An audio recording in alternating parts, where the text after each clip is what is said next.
Hello, everyone, and welcome to the Circle of the World podcast, where we discuss Joe Abercrombie's First Law series. I am one of your hosts, Lord Chamberlain Jeffrey, and here are my co-hosts. And Harrison, the Adeptus Historical.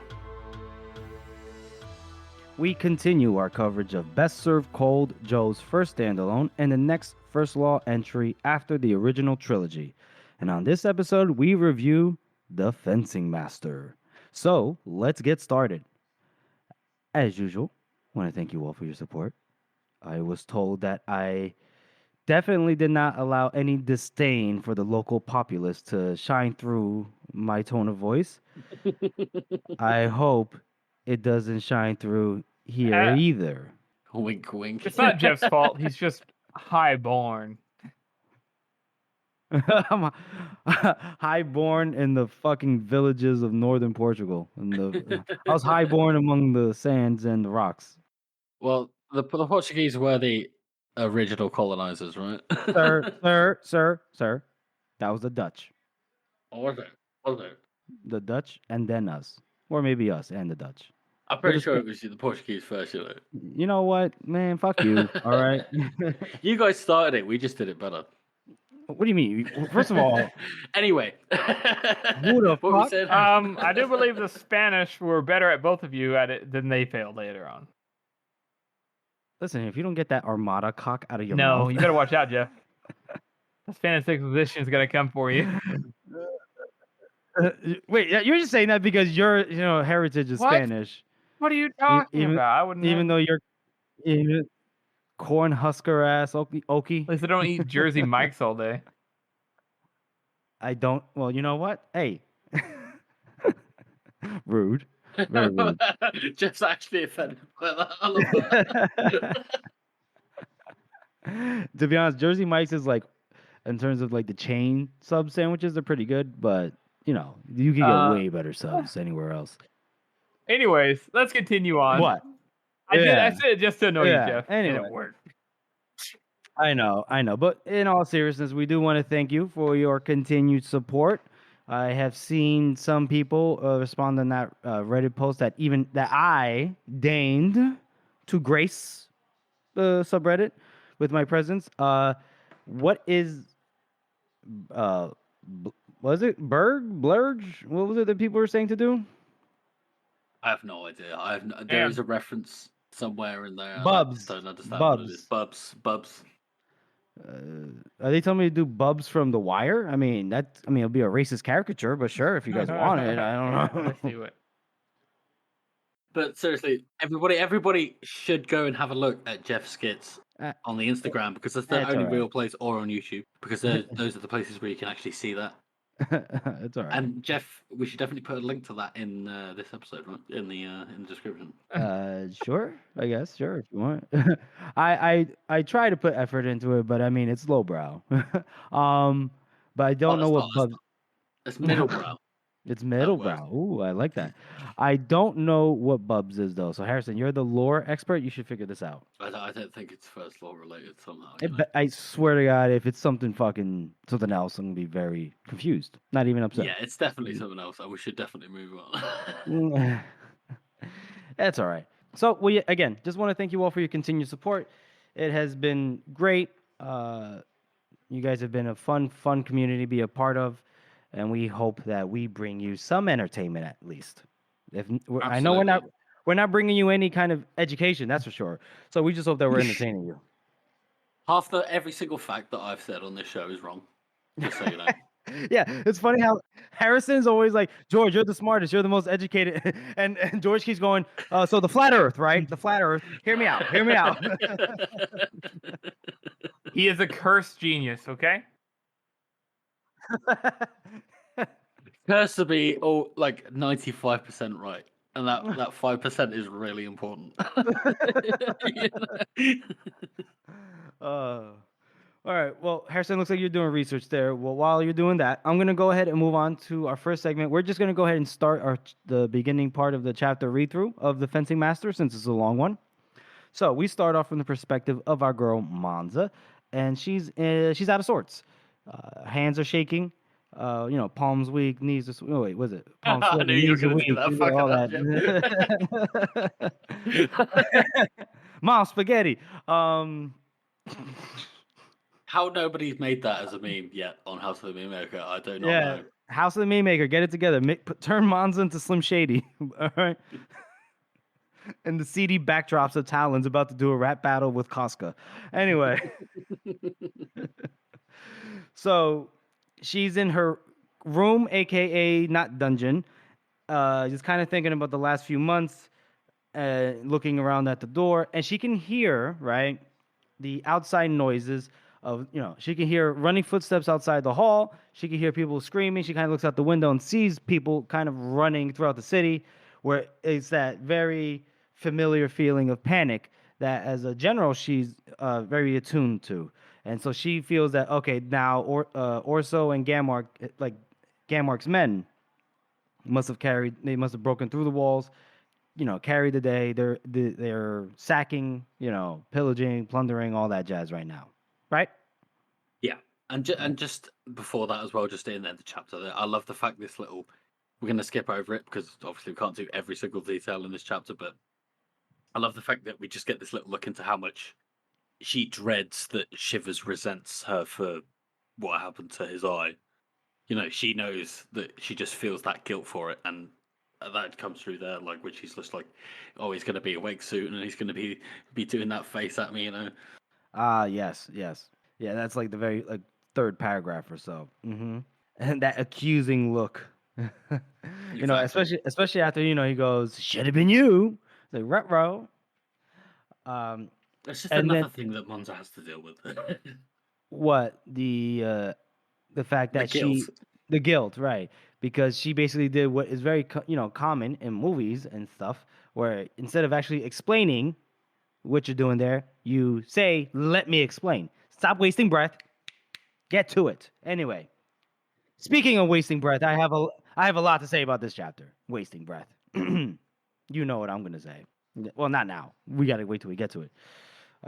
Anyway, so the door of Monza's room opens, and Monza spins about. Right, she spins around, ready to stab somebody with her messed up left hand. Turns out it's just Captain Langrier standing in the doorway with the Talonese uniform. Apparently, Duke Salier has come around to Monza's way of thinking, that they are going to take out Gammark, or at least try to, as a last gasp of vengeance beyond the grave. But Langrier also goes, so you really are Mercado, huh? And she goes, I'm Mercado. And Langrier is like, oh, Sweet Pines, Musalia, the High Bank, that's all you. Yeah. Yep. You ordered all those people killed at Capril. Then Monza's like, what the fuck do you want? What? And then, that's when Langrier tells her about Duke Salier's decision. And then Langrier takes the opportunity to say that she admires Monza. She's always admired her, for being a woman, a soldier, getting where you've been, doing what you've done. You might have stood on the other side from us, but you always were something of a hero to. So Captain Langrier is woke as fuck. We don't like woke guests. I'm kidding. I will say I really like how Captain Langria is like. So she feels bad, right, about torturing her, but she also feels doubly bad because that's like, I don't want to say her hero, but she's somebody who she always probably saw like news about and was like, yeah, that's cool. I want to be like that. And in the tavern, she'd tell people like, oh, fuck him, let Monza win, that kind of thing.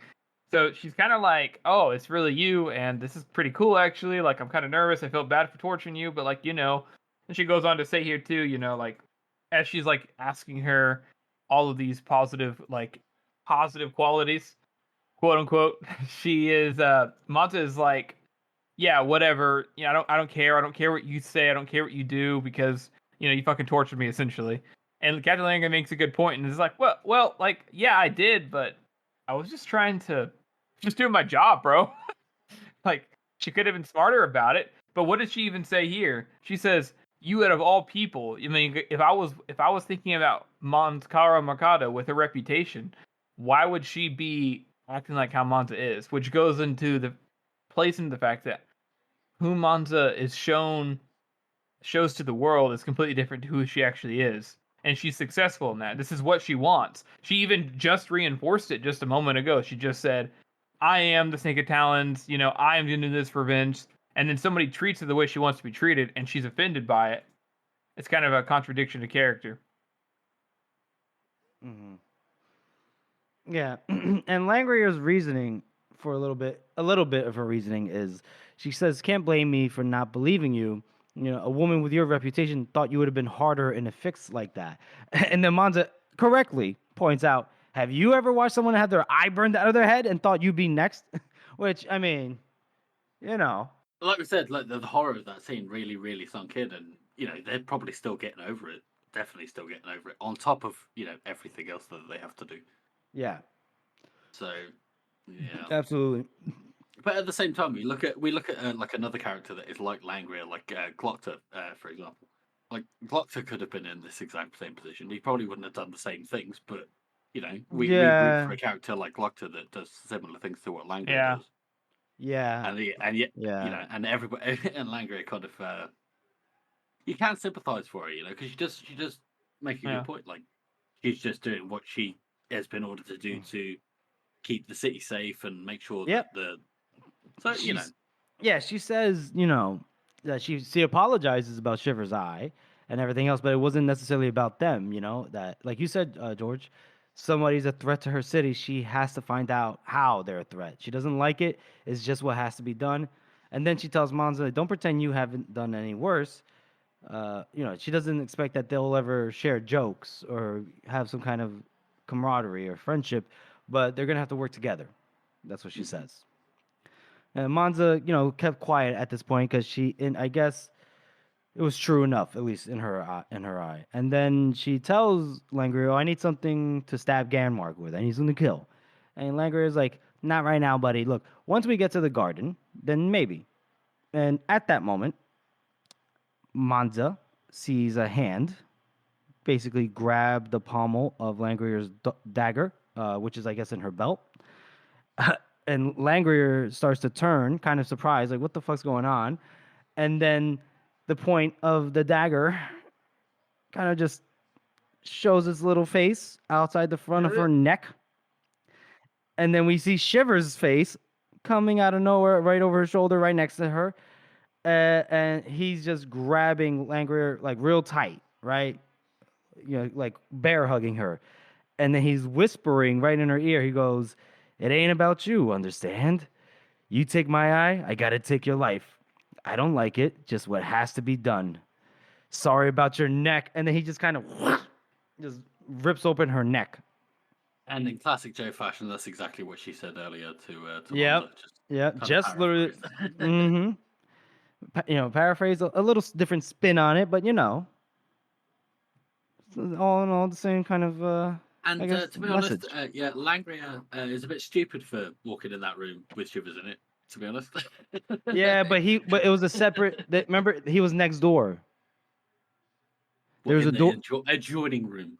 Adjoining room with a door. So I guess Shivers must have opened it silently and creeped in.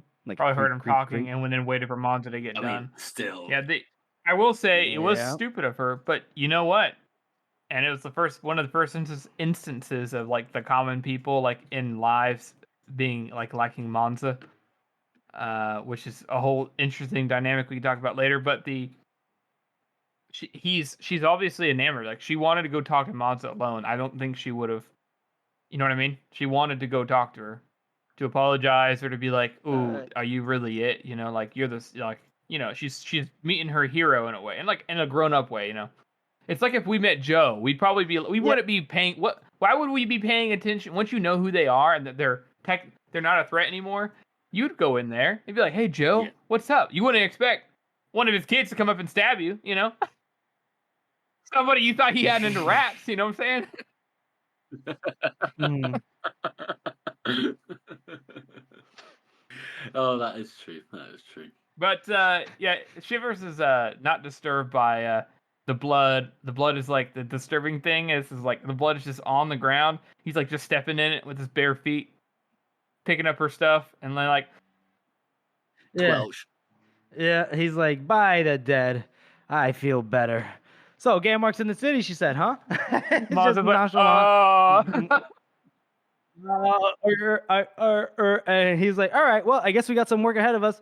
All right, Chief, we need to get some armor in here, right? All right, I gotta get dressed.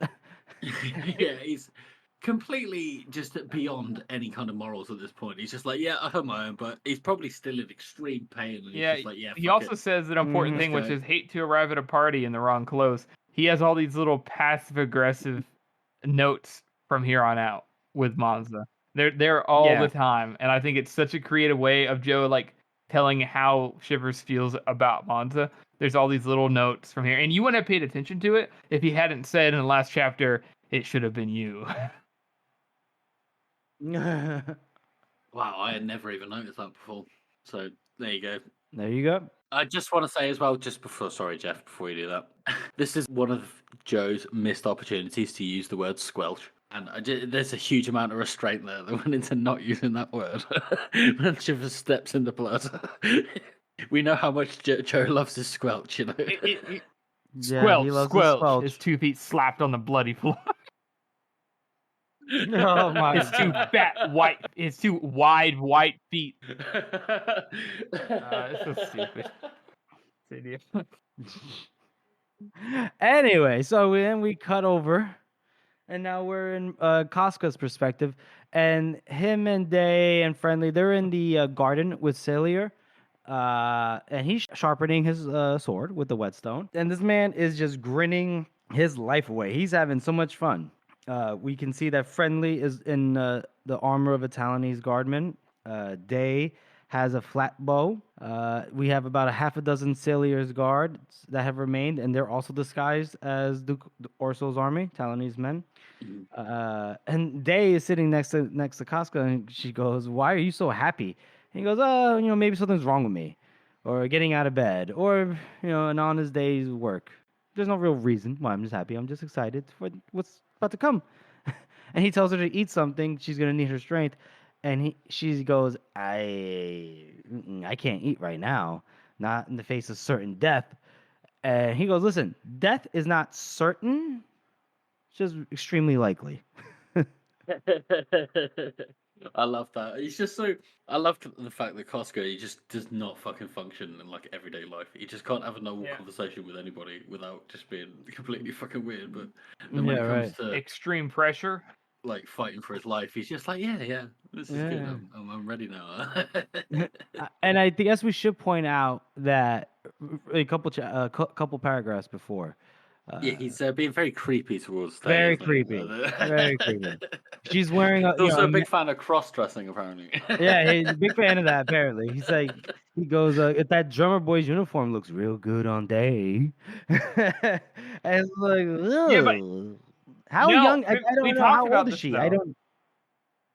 I know. Barely disguised fetishes. We talked about this though. We talked about how Day is like in her 20s, and Friendly finds her attractive too. I mean, she's by all accounts. That's true. By all accounts, an attractive female. So Casca seeing an attractive female, being in proximity to one, is drummer boy's clothes. He's just being a guy. Yeah, he's saying what we all would have thought. Okay, Yeah, the drummer's boy uniform is what gets me, but I know what you're saying. So she thanks him for those truly inspirational words. He goes, yeah, no, and it's great with her voice too. Truly inspirational. Really? It's like that? Yeah. That's amazing. I love that. And then he walks up to Duke Sailor, who's looking up at a statue, and the statue of the warrior. How did it end like this? Yeah, he goes like, "How did it end like this?" And they talk about how he underestimated Orso's ambition and Monza's competence. We've all done it though. Don't worry. And then, so they kind of they joke a little bit, and then they talk about, it's time for one last performance for the both of them. And then Taylor goes, Casca goes, "Why aren't you running?" And Sailor goes, "Look, I'm kind of confused about that myself. Maybe pride? I spent my entire life as the Grand Duke and insist on dying the same way. I refuse to be simply Fat Master Sailor, once of importance." And then go ahead. I love it. Well, Casca basically retorts that, he's never had much pride at all. And then Taylor asks him, well, like, why aren't you running then? He's like, well, He doesn't even know. For the same He reason. he It's really the doesn't know. opposite reason. Why run? There's no pride involved.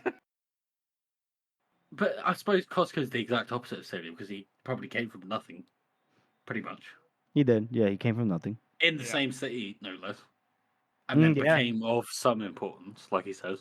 Mm-hmm. And then, what's the difference? They're both in the same position at the end of the day. I mean, I think we all know the real reason why he's not running Costco, right? It's the same reason he went to the palace in the first place. Well, he says Monza. it, right? He kind of says it right here afterwards. What was it? Oh, yeah. Once of importance, who always kept his last thought for his own skin. Foolish love, mad bravery, old debts to pay, or simply that a merciful death could spare him from further shame. That's what he says in his own head, and I think it's probably all of them. If he's considering any of them, it's all of them. You know what I mean?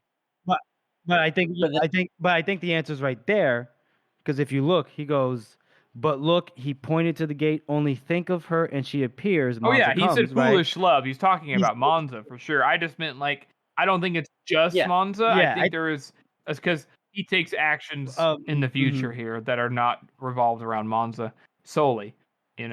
Right. But then also you have to mix it with a weird kind of creepy angle when she walks in with the uniform and he says the exact same thing about Day, as he did about Day. Woman in men's clothes. Men's clothes. Did they have to torture him so? Anyway. What a good load of parallels just in those two fucking paragraphs though. I think that's brilliant. Yeah. Then Costco goes, I was afraid you might not make it. And then Shivers chimes in here and goes, what, and leave you to die gloriously alone? Or is that, no, that's not her. That's Monza that says that, right? Monza says that. Shivers just came behind her. Got it. And then Sailor asks them, where's Captain Langrier? And then they go, oh, she ran. she ran away. Yeah, she's gone. It's fine. Don't worry. Just don't worry about it. Definitely don't look in the cupboard. Don't look in the cover, exactly. And then so they go, okay, so what's the plan? And so Monza tells Day to get up to the floor above the rooftop gardens. So she wants her up there to drop the portcullis, right? Portcullis. Once Ganmark and them are in vicinity, and once they've tried to kill him. Then Monza says to the rest of them that they're going to wait there. When Ganmark arrives, then, we tell them that we captured Grand Duke Salier. We bring the Duke close, and then, we'll try. And then she asks the Duke, she goes, you realize we may all well die today. And he goes, I am not a fighter, but nor am I a coward. If I am to die, I might as well spit from my grave. So he's looking to go out in the blaze of glory, we could say. Yeah. You can have a little bit of respect for him just for that. Yeah. And Casca asks for sure, goes, you're sure he's going to come here, Ganmark? And Monza, reaffirms, because obviously this is where all the art is. And then Casca goes, and when he does come here, then Shivers interjects, he goes, kill. And he has an axe and a shield, and he's ready to go. And everyone's just going like, all right, I guess he's pretty excited about this. And Casca goes, wait and see, my kind of plan. So a bit of time passes, and then we hear a crash from somewhere in the palace. Distant shouting, maybe a clash of steel. And Monza's getting nervous. She's standing right next to Salier, and even he's getting nervous. He goes, "Did you hear that?" And yes, we all heard it, buddy. We all heard it. We know. And Friendly is sitting down, and he's rolling his dice. And he looks up after he rolls the dice, and he looks up at Monza. He goes 5 and 4, and Monza goes, "Is that a good thing?" And he goes, "It's 9," and that's it.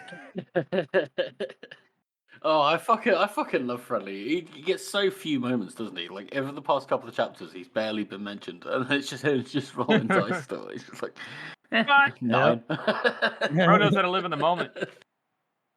Yep. And then Monza goes, I'm surrounded by crazy people, but this is what I need in order to accomplish this mission. And then we hear that the soldiers are getting closer. They're working their way through the palace. Friendly rolls the dice once more. Then he gathers them up, and then he stands up, and he takes his position, sword at the ready. And then they are like looking at the doorway ahead. And then finally we see an armored soldier kind of peek in, a Talonese sergeant. He's careful, but he is looking around, sees them, And then Casca goes, Sergeant. He introduces them. Remember, they're all wearing the same uniforms as the Talonese. He addresses Casca by Captain, so I guess that's the insignia. Which is Casca's perfect. wearing. Casca in the captain uniform, he'll just roll with it. Yeah, exactly. And he just rolled a nat 20 though for disguise. Like you walk into an enemy castle and everybody's wearing like your uniform, and you're like, "Oh, okay, how's it going?" I thought I was the first one in. I guess not. Guess not. That sergeant is so bad at his job. How'd you guys I will get say here that before us? everybody Pacey has not Pacey. I keep doing that. Joe has a great line where he basically says like the people who are walking into the courtyard, they're like, oh, okay, thank God, not enemy. Like they don't want to fight somebody. Like they've already been fighting. They've been in a siege. These guys probably just broke through the castle walls. They're already like pent up, And they come in there, they're like, oh, good, okay. They're not thinking about, they're not level-footed. Even Ganmark is like, all right, it's over. Okay. Well. Yeah, because as the general, he doesn't expect to do any fighting. So if you're with the general, then you don't expect to do any fighting. Everyone else, they've done the hard work. Everybody else. It's just like that thing, right, where you can just walk into any building with a clipboard and a high visibility jacket. I want to be, oh, he's important. You can just, if somebody comes over to you, like, well, I'm the inspector. Yeah. You just look confident, act like you have authority, and you're fine. Yep. And then they confirm. He asks, "Is this the Duke?" He goes, "Yep, this is him." And the sergeant goes, "Yeah, fat fucker, isn't he?" And that's unnecessarily rude. But all right. So more so, well, he is an extremely fat fucker. To be fair. Well, still rude. And then more soldiers come in. And there is at least one gentleman who's walking with an air of unchallengeable authority, with a soft face and sad, watery eyes. General Ganmark has made boss battle. So he has a long sword on his left hip, a shorter one at his right, like the Union. And he tells his soldiers to secure the galley in his clipped accent. George, what's the clipped accent again? Pacey does it. Pacey makes it sound like he's. What's great is I don't know if he does it on purpose, but it almost seems like so the Styrian language is sing-songy, right? And so they always describe it, whereas the Union language is more like anytime they describe it, it's always a clipped Union accent. Like, I think it's because whenever they're translating, when you're trying to say their accent or whatever, is what makes it sound different. So, I have a slight theory towards that. It's because English is a very what we call a terse language. So, like, you use very few words to express a point, whereas in Styrian language, it's always Italian. Yeah. You use a lot of words, and it's very verbose, and it's very like out there. Whereas in English, you're just like, yes, well, we do that, and like makes sense. To an Italian or a Spanish person, it would probably sound very, very short and like kind of rude, No, I hear you. Okay. He tells them to secure the gallery, and he says to, above all, ensure that no harm comes to the paintings. He has his priorities straight. So then Casca takes the opportunity to get General Ganmark's attention by saying, "We have Duke Salier." And the Ganmark's like, "Oh, I see. Well done. You were quick off the mark. Okay, you're gonna be rewarded very, very quick. I love this." And he mocks Salier a little bit. He does a mocking bow. He goes, "Your Excellency, an honor. Grand Duke Orso sends his brotherly greetings." Salier goes, "Shit on his greetings." So they do a little bit like back and forth. And then Ganmark asks Casca, was he alone? He goes, "Yep, just waiting here, looking at this statue." And then Ganmark immediately acts like he's at the Metropolitan Museum of Art, right? He goes, "Bonatine's warrior, even more beautiful in person than by report. It shall look very well in the gardens of Fontesarmo. I must congratulate you on your wonderful collection, Your Excellency." And then, Celia is not really taking... I shit on your congratulations! It's interesting, though, that Ganmark is actually being respectful. Really? He calls him by his title. I don't know if he's actually being mocking or not. There's no hint of that. Well, I mean, because the next thing he says is, "You shit on a great many things, it seems, but then a person of your size no doubt produces a vast quantity of the stuff." Bring the fat man closer. Bring the fat man closer. I don't know about respect. but he's responded to an insult. Okay. He I is responding guess. to an insult because he just said, shit on you, and again, Marco was like, okay, whatever, and then he said it again. He's like, shut on y'all compliments. So I think he's like, okay, yeah, whatever, shut up, dude. Like, stop, you're beating. But, Yeah. but I will also say, You're being a little. I also will say that there's a big difference between, I think, Ganmark is somebody who knows how to compartmentalize and separate his feelings and things like that. So in his mind, he appreciates, he respects Duke Salio's title, and as he says here, he still remembers his speech, his rousing speech when he formed the League of Eight and all of that stuff, right? But he also just kind of disgusted by him because he's a big old fat oaf who's never worked hard in his life. So he is also like, all right, whatever, dude, fuck you, bring the fat man over here, he feels two different ways about him. He likes his art. He likes his, he's going to respect his position, but also he's just a big old fat man. It's a big old fat oaf, you dick. Anywho, so he says, bring him closer. So Monza brings him closer, and she's holding his arm. She doesn't have a mask on, but she has a helmet that I guess covers like about.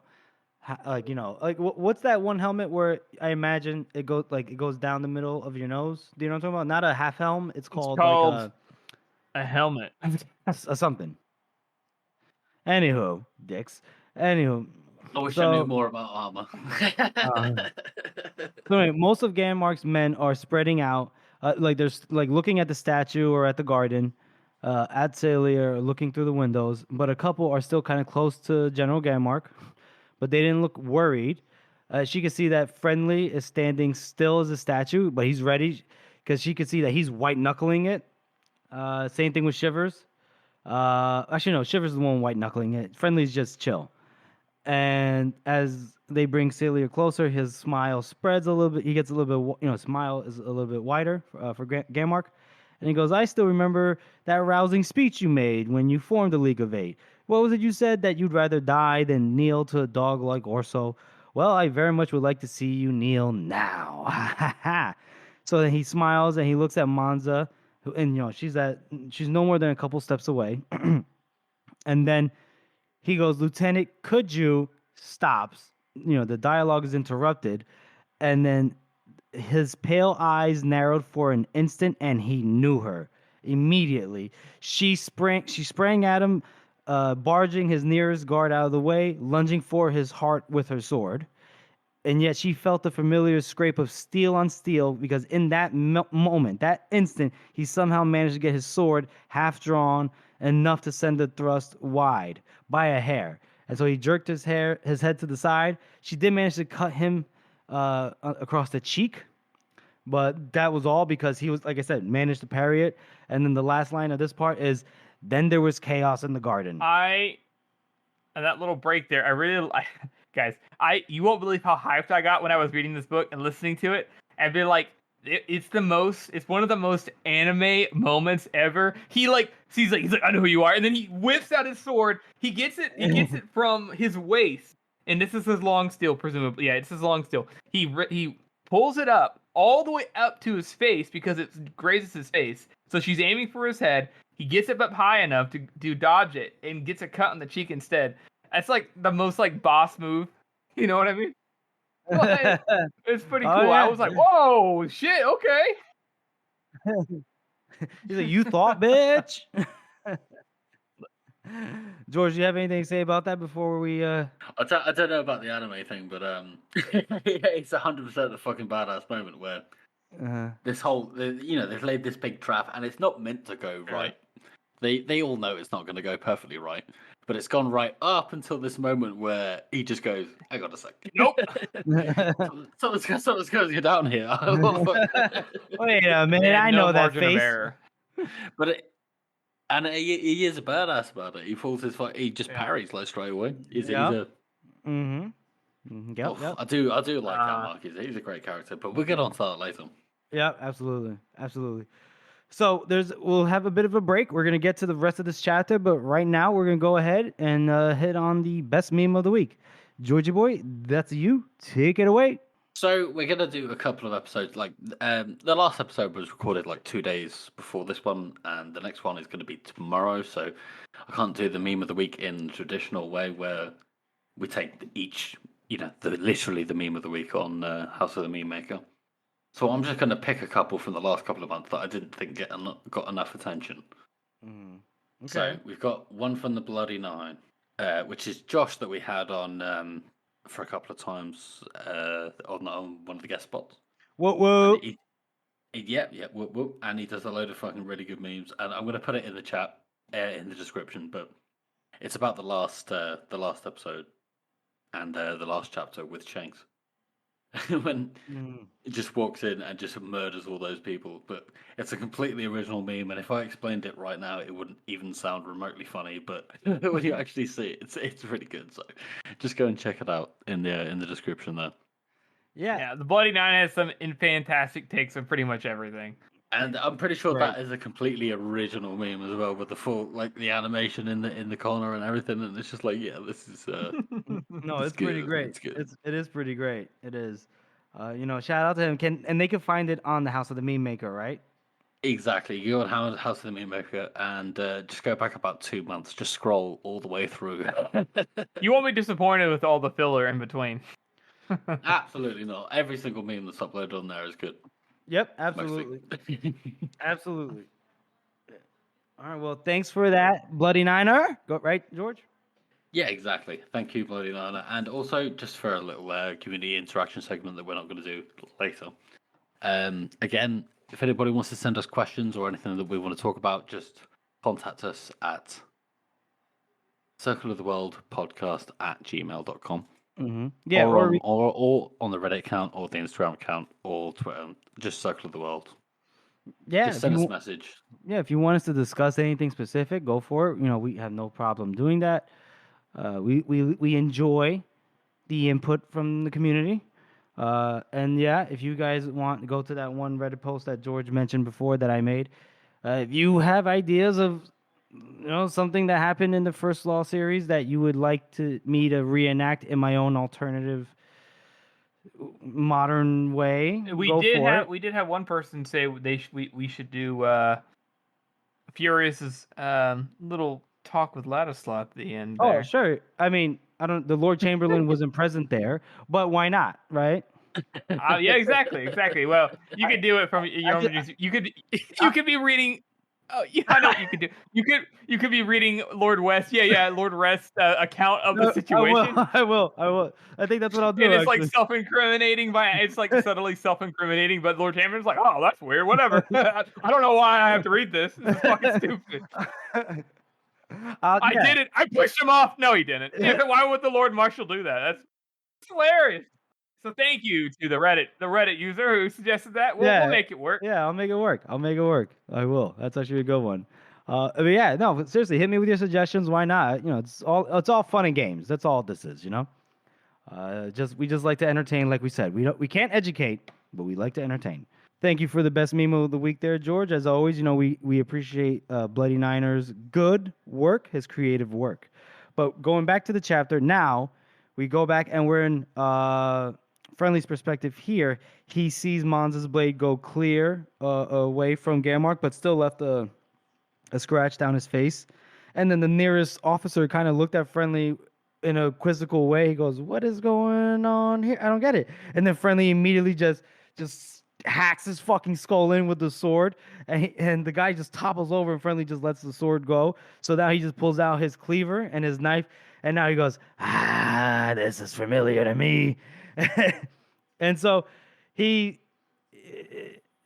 goes. First of all, we now know that there's 11 against 26, right? 11 of Monza and Celia's guards and people against 26 with Gamark side.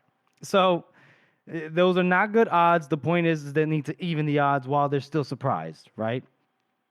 Yes. So Friendly stabs one red-haired officer, one ginger in the stomach before he could draw a sword. Got to get rid of those gingers, those soulless bastards. And then, they basically go, this is going to get kind of hectic, and it's going to be kind of hard to convey that accurately on the podcast. So what I'll just say is Friendly fuck shit up. and then there are two soldiers that are near the gate where the portcullis is, and excuse me. As Friendly is stabbing one guy, he looks at the two that are chilling there, and at this point, Day must have hit the lever, right, for the portcullis, whatever, because you just hear that classic sound that you know in the movies, the right, and then one guy looks, yeah, and one guy goes, fuck that. He hops back behind, so that way now he's cut off from the rest of the people, but he's with his homies on the other side. Just can't get to Ganmark and Monza, right? The one other guy took his time looking up, and it basically bent him backwards. It impaled him and bent him backwards. So, folks, if you hear a just dive the fuck out of the way. All right, just do yourself that favor. He must have missed portcullis training, you know. I do like it. How to evade a rogue portcullis. Remember, if you hear a portcullis attacking you, do not look at it. Just flee. Don't look at it in the eyes. For fuck's sake. I really like how the how this little Friendly bit, it's like a page long. It's mostly just a little action bit. But I do like how basically you don't hear anything. The last thing we heard of Friendly was him freaking out in a siege, panicking, not making place of anything, in a chaotic. His world is like too many new things. And he hasn't been in it at all. He's been like basically, I feel like he's been coping since that time. And now he's getting back to something. He even says, something familiar, something he understood. I like how that there's that little touch in with him, even though it doesn't seem like a much of something at all. It's still like, okay, we're checking in with Friendly. He's back. He's back, baby. He's back to killing, rolling dice. He's not coping anymore. That's it. 100% agree. I mean, I think, this entire time, like, Friendly has just been kind of sat in a corner somewhere. I mean, he was probably in the house, when they all got arrested. And he was probably just sat on his bed, like, rolling dice. I think he was with Casca. That's not an interesting chapter. We don't need to see that. Right. But he was with Casca. He was with Casca. But yes. He basically, yeah. Remember, they were collecting the uniforms and everything. So it was just Shivers clapping Monza's cheeks. Yeah, it was just Shivers clapping Monza's cheeks. That's it.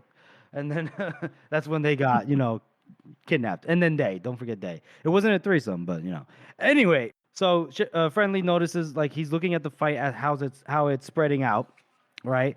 And he sees that Casca, he's cutting down a guy or two. Shivers is nearly had one man cut nearly in half, and now is basically being hemmed in by three guys, swinging wildly, making a strange noise between a laugh and a roar. So that's going to be fun to kind of dive into in a moment. The ginger that Friendly has stabbed didn't die right away. He's limping away, groaning, and Friendly chased him. He rolled under a wild sword cut, you could say, and then just cut off, just sliced off the back of his head with the cleaver. And the guy, which is highly improbable, by the way. It's a cleaver. People always say that Joe's violence is Tarantino-esque, and I definitely agree. Like, it's just like so fucking over the top. Like, it's not possible to slice off the back of somebody's head with the cleaver. Like, it doesn't work like that. Cleavers are used for bone. Yeah. Why not? But not when you're like, not in that situation. If you're in a very controlled circumstance when the fucking cleaver's been wielded by like a robot or something, yeah, sure.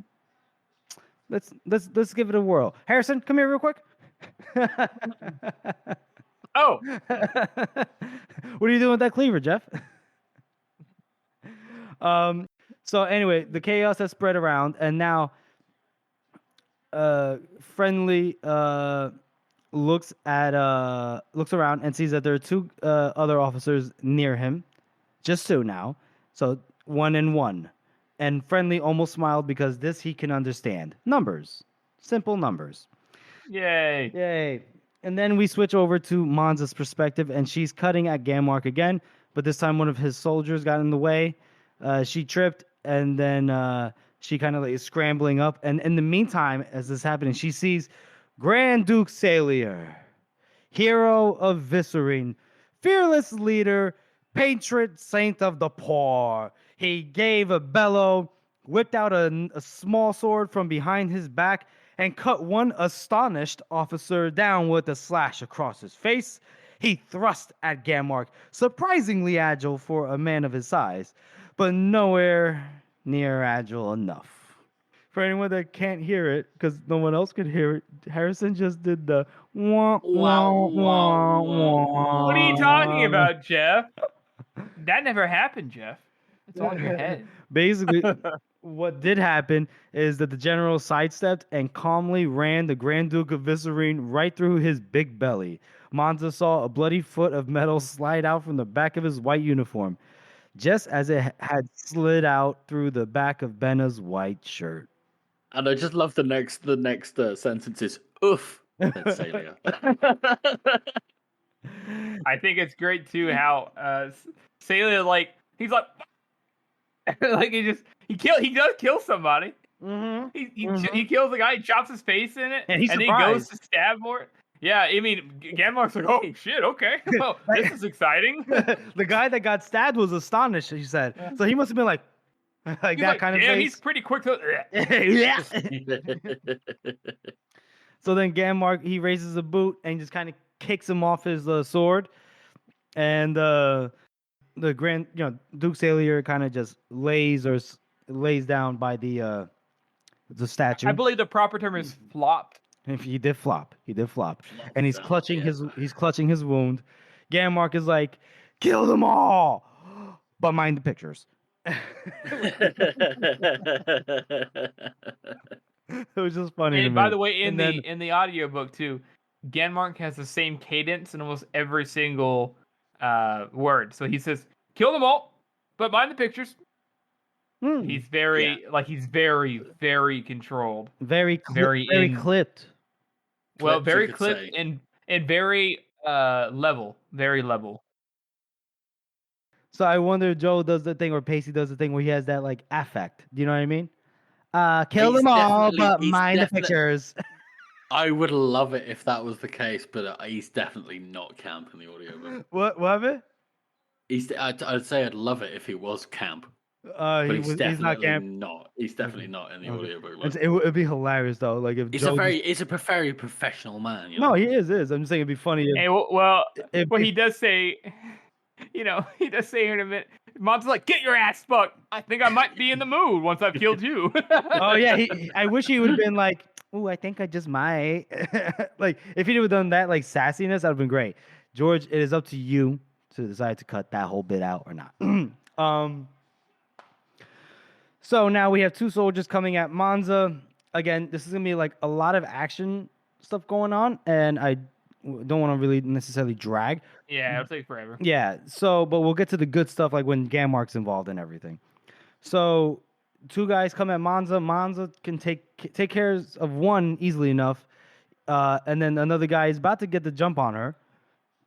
And then he kind of topples over out of nowhere, realizes he got shot with a flatbow bolt through his knees, and it's day, up top. Actually, not through his knees. He got shot through the neck. Yeah, the nape of his neck. The nape of the neck. Oh, the nape of the neck. Yeah, sorry. I skipped through that. He got shot through the nape of his neck, so he's down and out.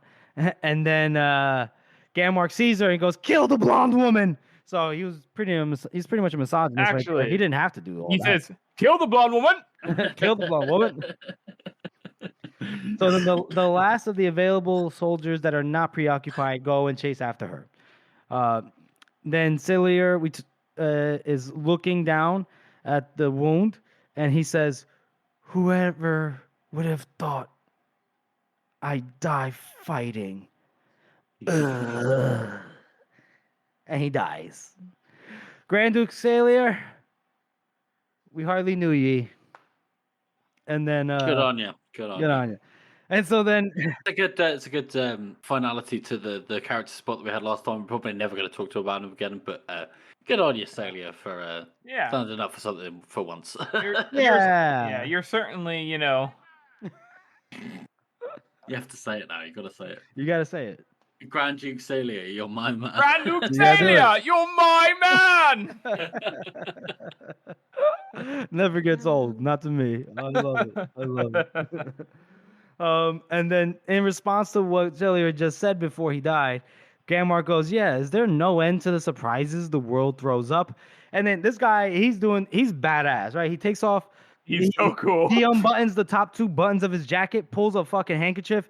He dabs at the bleeding cut, at least, or no, here, yeah, dabbed at the bleeding cut.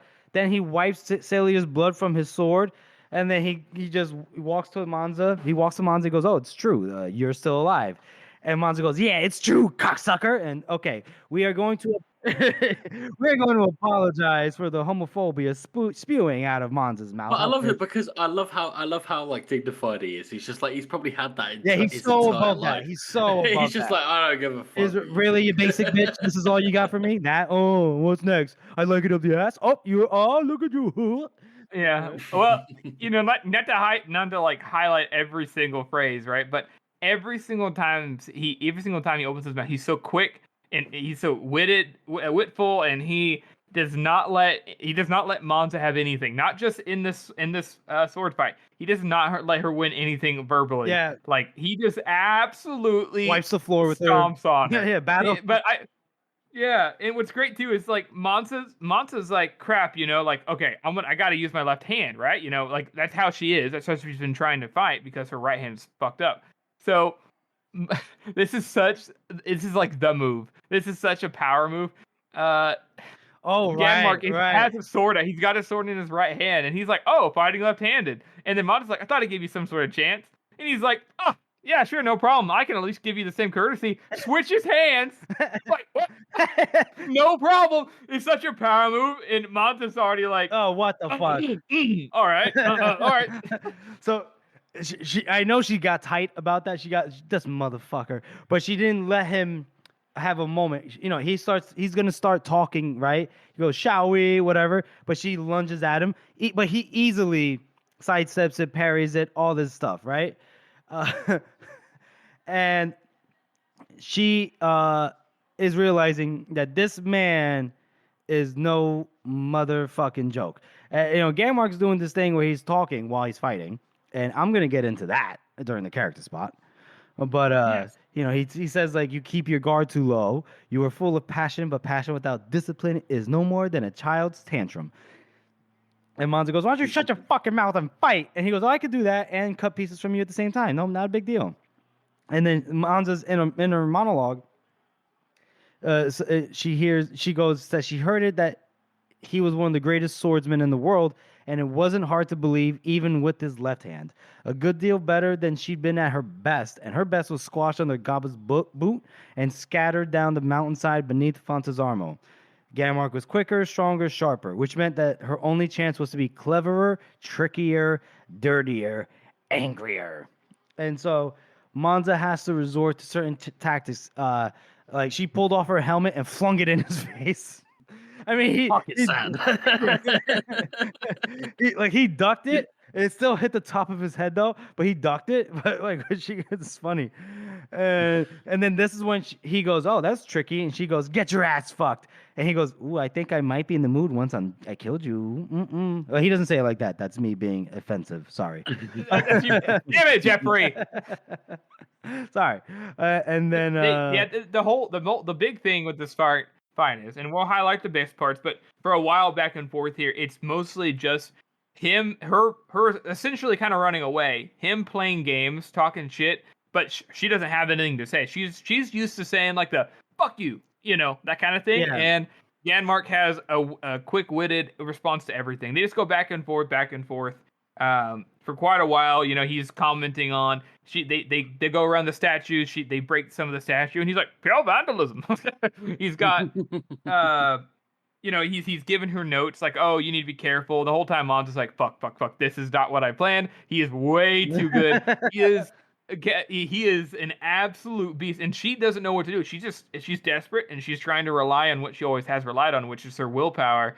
And even Gammark says it too. He's like, just because you believe you're right doesn't mean you are. Yeah, it's the best swordsman that wins, not the angriest.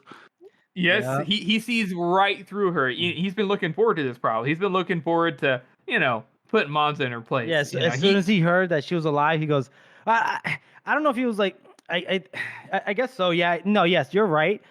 I just even like, do you remember like when this happened, the first chapter where they killed her and Benna, or killed Benna? He goes, look, let me just do this quick. Let me just make sure she's out. Like, we got to make sure. Yeah, exactly. Ganmark is a guy that he's a professional. He's a fucking professional. Yes. That's exactly Yeah. it.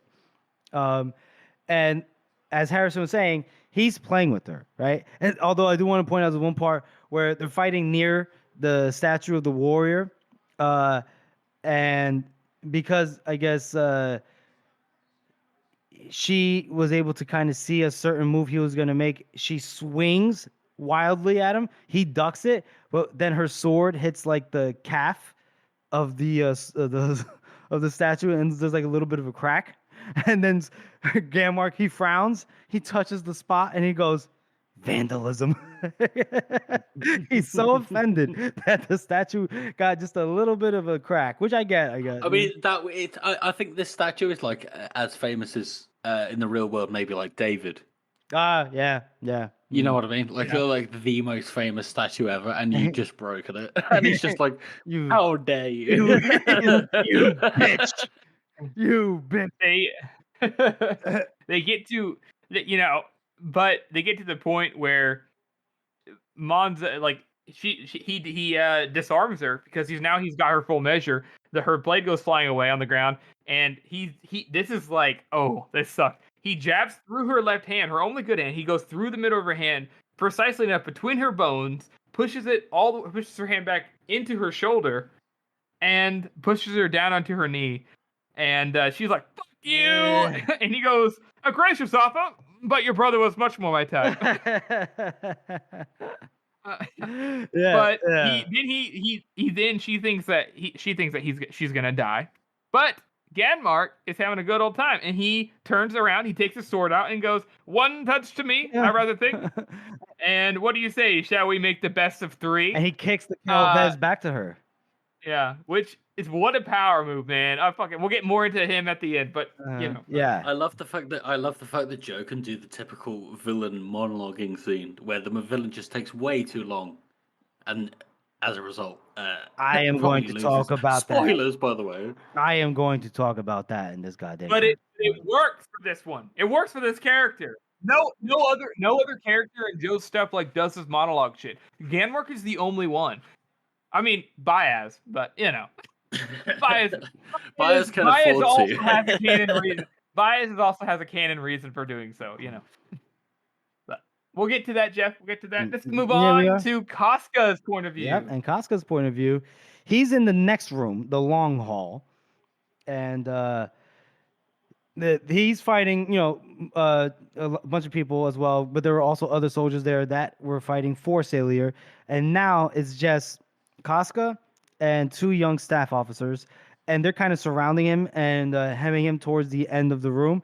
I like this one part where he goes, "How about you guys face me one at a time? No honor?" And they go, "No honor? Us? You son of a bitch! You disguised yourself in order to launch a cowardly attack upon our general by stealth."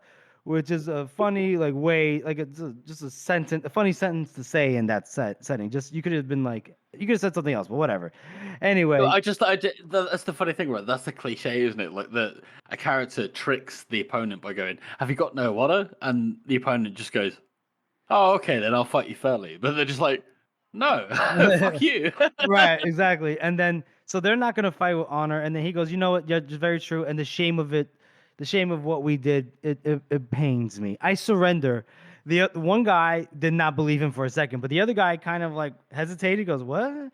And then Casca threw it. He did that whole throwing knife thing that he does. He just threw his knife, and it caught him in the side, so it bent him over. And then as Casca threw it, he immediately charged right after it. And I guess because of the way the guy kind of leaned forward, or Casca just has bad aim, basically Casca's swing actually hit the guy's neck, and because he just sharpened that sword so sharp, he just beheaded that guy, easy peasy lemon squeezy. So then we have the other guy on him. They fight. Essentially, Casca at some point he gets hemmed in, and he gets stuck with some ornamental jar, and he grabs it from behind his back and just smashes the guy's face with it. And then, even though Casca's kind of like stuck a little bit, he is getting tired. And I like this part right here. I do want to make mention because I think this is a callback to I think what either Logan, Giselle, or Dogman did once in the trilogy, where he goes. I feel like this. You'll hear which part I think is like practically word for word. Okay. He goes. Casca gave ground as fast as he could without falling over, sword drooping, pretending at complete exhaustion and not having to pretend all that much. That's very familiar to me. I feel like Logan did that, maybe in Before They're Hanged, I think. It's a common thing. Logan did that before They're Hanged, and Giselle also did it. He did do it too? Okay. Yes. Yeah, they've all... Okay, I just like that. I like that, like, not repetitive, like, almost like recycled, but I like it. Anyway, he makes a desperate lunge, stabs the guy through the fucking cheek and through the back of his head, and this guy, his brain kind of, like, is misfiring. And he slurs his words, and Casca doesn't know what to do. The guy's like still trying to swing a sword, and kind of just collapses, and a painting falls underneath him. This paint falls on top of him. This painting is of a naked woman, and Casca goes, "Lucky bastard," because to die beneath a naked woman, that was the way he wanted to go. Oh. Now we go back. Then we go back to Monza's perspective, and her shoulder is on fire. It's on fire. And then she realizes that because he stabbed her through her left hand, it was her weak hand before, but it was her only real functioning hand. Now she can't use it. So now she has to switch to her right hand, which we know was jacked up. The bones in her hand as she grabs the Calvus are like grinding against each other in oddly placed. Yep. But Yanmark goes right-handed, eh? He goes back to the right hand. Goes, all right, here we go. And we know, like, wait, he does like a little flourish. He like throws it up in the air and catches it with his other hand. Yeah. It's so cool. And then he goes, he says he admires her determination, even if not the goals that what she had, right? And he goes, "Revenge, huh?" And she goes, "Yep." And he goes, "Look, if you could get it, what good would it do you? All this effort, pain, treasure, all of this. Well, who's better off? Not the avenged, they're still rotting, and not those who got avenged upon. They're all corpses. And what about the people who take vengeance? Well, you. Do you sleep easier, huh? Once you had murder on murder? Come on now. All that stuff that happened in Westport, that was you, I bet, right? And Cardates, right? Was that fair and proportionate reply?" And she just goes, "What had to be done?" He goes, "What had to be done? The favorite excuse of unexamined evil echoes down the ages and slobbers from your twisted mouth." Badass. Excellent. It's such a good line. So I find it really interesting because I think this is a really interesting sort of power dynamic where Ganbok is like the Ulso's authority, his like actual standing army, his official kind of, smart and clean and uniforms and marching and all that. Whereas Monza and their 1,000 Swords do his dirty work. And Ganmark, and this is all about how Ganmark looks down on Monza for that. Because she's the one that did the dirty work and got things done, and he's always been kind of jealous of her. See, and I think that came through in the first chapter when they're all taking the piss out of Ganmark, and they're like, "Well, maybe he'll get you to mop the floors." And he's like, "Well, they'll be the best mop floors in Styria." I will argue. I don't think he looked at Monza like that. I will say, first and foremost, in that first chapter, it was all Benna talking that shit. When Monza was talking to Ganmark in that first chapter, it was very matter of fact. "Oh, what happened? Did you do your part? Did you do this?" And he was like, "Yep."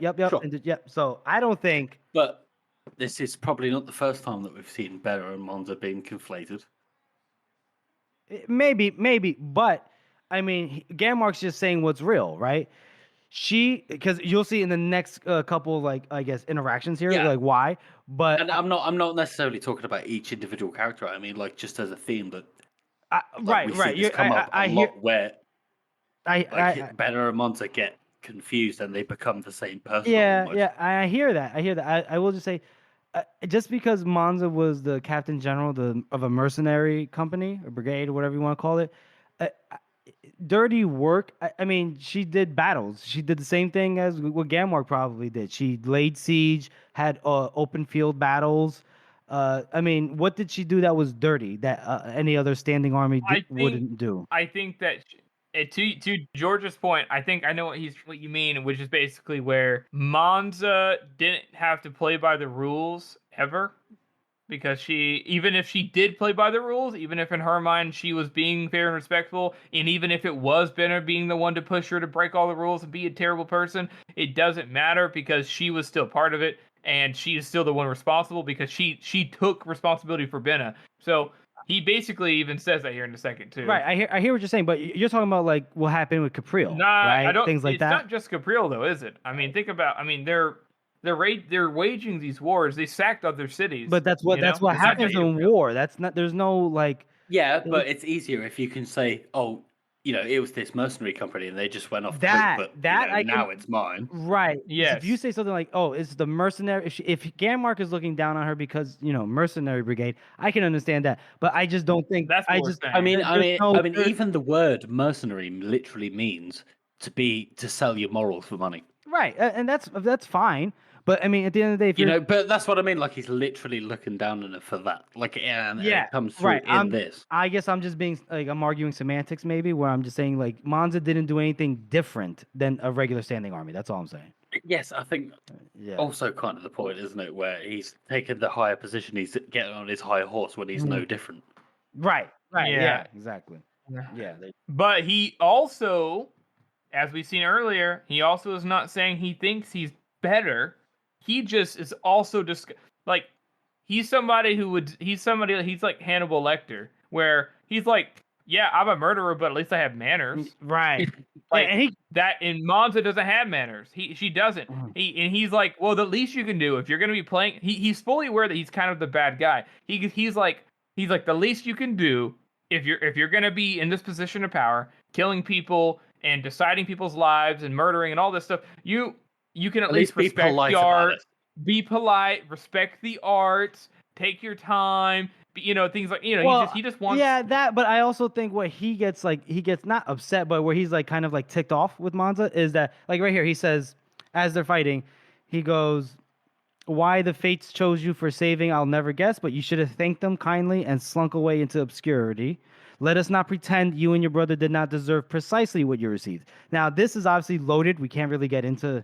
Because what we know, Gammark knows now, we know what other people know, but not us, the reader. But again, it's interesting that Monza then does not come back and defend Benna. She defends herself. She says, "I didn't deserve that." No, she did, because then even as she said it, she had to wonder. But then she said, "I had to wonder," yeah. But she wonders about herself.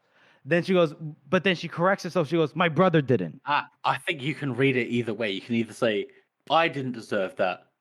Look. My brother didn't. No, or you could say, "I didn't deserve that," wondering, but my brother didn't. Let's reset for a second because you guys keep talking over each other. Okay. Sorry. All right. No, I hear you. I hear you, George. No, sorry. Yeah. I hear you, George. What I'm saying is if you read it, she goes, "I didn't deserve that," but even as she said it, she had to wonder. My brother didn't. So, but it comes after her saying, "I didn't deserve that." So she's wondering about that previous sentence. Then she goes, "Well, I know for a fact my brother didn't deserve it." Because, for her, what did Benna do, right? As far as she knows, Benna is a conniving little skank, but she's the one that everything's attributed to her. She carries all the blame. She carries all the glory, right?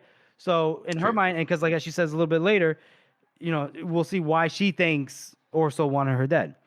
But Gammark, he sees right past this. The thing is about Gammark is, I think he knows that what they did to her and Bennett it's fucked up, but at the same time is like let's two sides of the coin be there, baby. Like you're just as fucked up and your brother's just as fucked up, right? He goes, "Listen, no one's quicker to forgive a handsome man than I, but your brother was a vindictive coward, charming, greedy, ruthless, spineless parasite, a man of the very lowest character imaginable. The only thing that lifted him from utter worthlessness and utter inconsequence was you." And then he continues. He goes, "Let us face the facts. You, for all your undeniable talents, have hardly been a paragon of virtue. Why, there must have been 100,000 people with just reasons to fling your hated carcass from that terrace. And then she goes, but not Orso, not him. And then he goes, if that's a joke, it's not funny. Quibble with the judge when the sentence is self-evidently more than righteous. He goes, how many deaths have you had a hand in?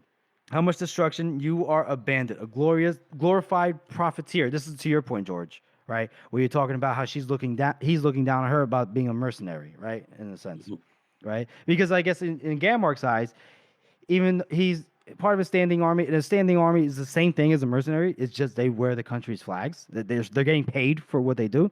But Gammark was. And we literally know that they fucking made money off fighting each other and then just like pillaging the countryside. Right. That is literally what he's describing right there. Right. But Gammark, and he's probably even more. How do I explain? George, maybe, or Harrison, you could jump in here. But what Gammark got kicked out of the Union Army, right? And then he joins Orso. Orso, who's a very open-minded man in that sense. He goes, I don't give a fuck if you're good at what your job. He's all about merit. You know, a true meritocracy here. And so then Gammark probably appreciates that even more and is like probably undyingly loyal to Orso. So then a mercenary comes along, gets all the glory, gets all the accolades. There I can see the resentment. You know what I mean? You guys remember what I said earlier about Celia? How he like respects him in his position. Yeah. But he doesn't like his personality. It's the opposite with Monza. He respects. He hates her position, hates how she got there, doesn't like how she carries herself, but he respects her talent. He understands her capabilities. Yeah. He understands her position, like that she. But he doesn't like the fact that she made the decision she did. He's like, you could have ran away. You could have lived a good life. What the fuck? Why are you doing this? This is fucking idiotic. Which is right. Yeah. I mean, other than the fact that you could say, well, she stopped. She's trying to stop Duke Orson. No, she's not. She's just trying to get revenge. She doesn't give a fuck about Asteria. Yeah. It was fine. She was fine with burning down the countryside when she was on the other side. So no. I think that she's somebody who sees herself as like she's just doing what she has to, and we'll get more into that later. Yeah. But I think with Gammark's relationship to her, it's a complex thing where he understands what she's capable of and respects her for what she can do, but is disappointed in what she's done with it. Right. And then, but I guess, he knows deep down inside that she's so single-minded that she, even though she might have wanted to, fade away into obscurity after surviving, there was no way, right? Like, just that, don't think that was happening. No. But, so she tries to, attack him some more, but he keeps deflecting, parrying, just booting the shit out of her. And at this point, he goes, he even does this thing where he cuts a flower and then it lands in his hand. He goes, a beautiful day. He goes, that's true villain territory. Yeah, for real. And he goes, we should have finished you up at Fontesarmo as I did with your brother, but now we'll do. And then she couldn't think of any kind of witty retort, so she just spits at him. And he goes, yeah, perfect lady to the end.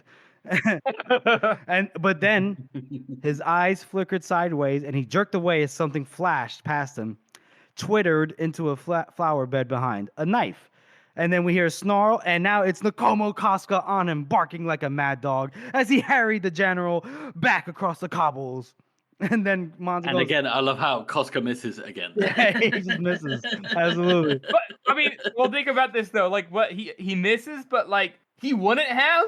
The fact that Gammark's just standing there, and then he had to move. He also missed earlier in the chapter as well. No, he got the guy in the side. He just didn't get the guy in the chest. Yeah, exactly. But he missed. But I like how he Gammark is standing there. He's like, Sixth Sense, looks to his left, backs up and dodges. He's such a boss. Mm-hmm. And then Monza goes, she gets up now. She grabs her sword. She goes, oh, Casca, late as always. And he goes, I was kind of occupied next door.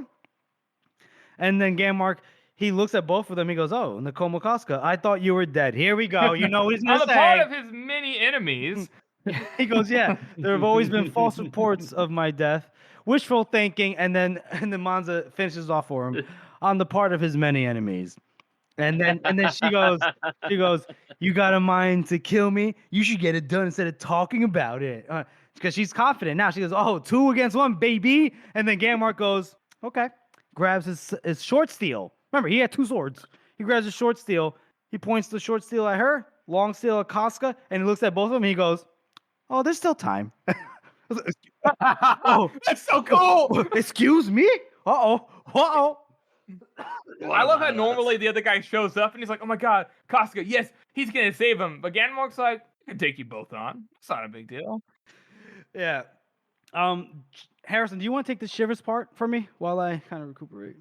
All right, so we start off with Shivers in this next part. And Shivers is absolutely fucked up from the fact that he's just had his entire world upended and bit of bassinated. You remember my word of the day from a couple of weeks ago. Bassinated. Yeah. Bassinated. Yeah. Basically confronted his entire self, and he's decided that himself is violence. He just loves it. he's in a fever dream. He's just like he's all about it. Like you said, he loves it. Like he's seen everything. Everything's all pulsating, and like he feels like, you know, essentially it kind of reads like he's never felt more alive, and he truly sees things that they are. And it's unclear how much of this is like he's still kind of in a weird fever dream, and how much of it's his own psyche actually playing, and how it's all melding together. It's meant to be very confusing. And Joe does a really good job at like writing it, but he's basically just fighting.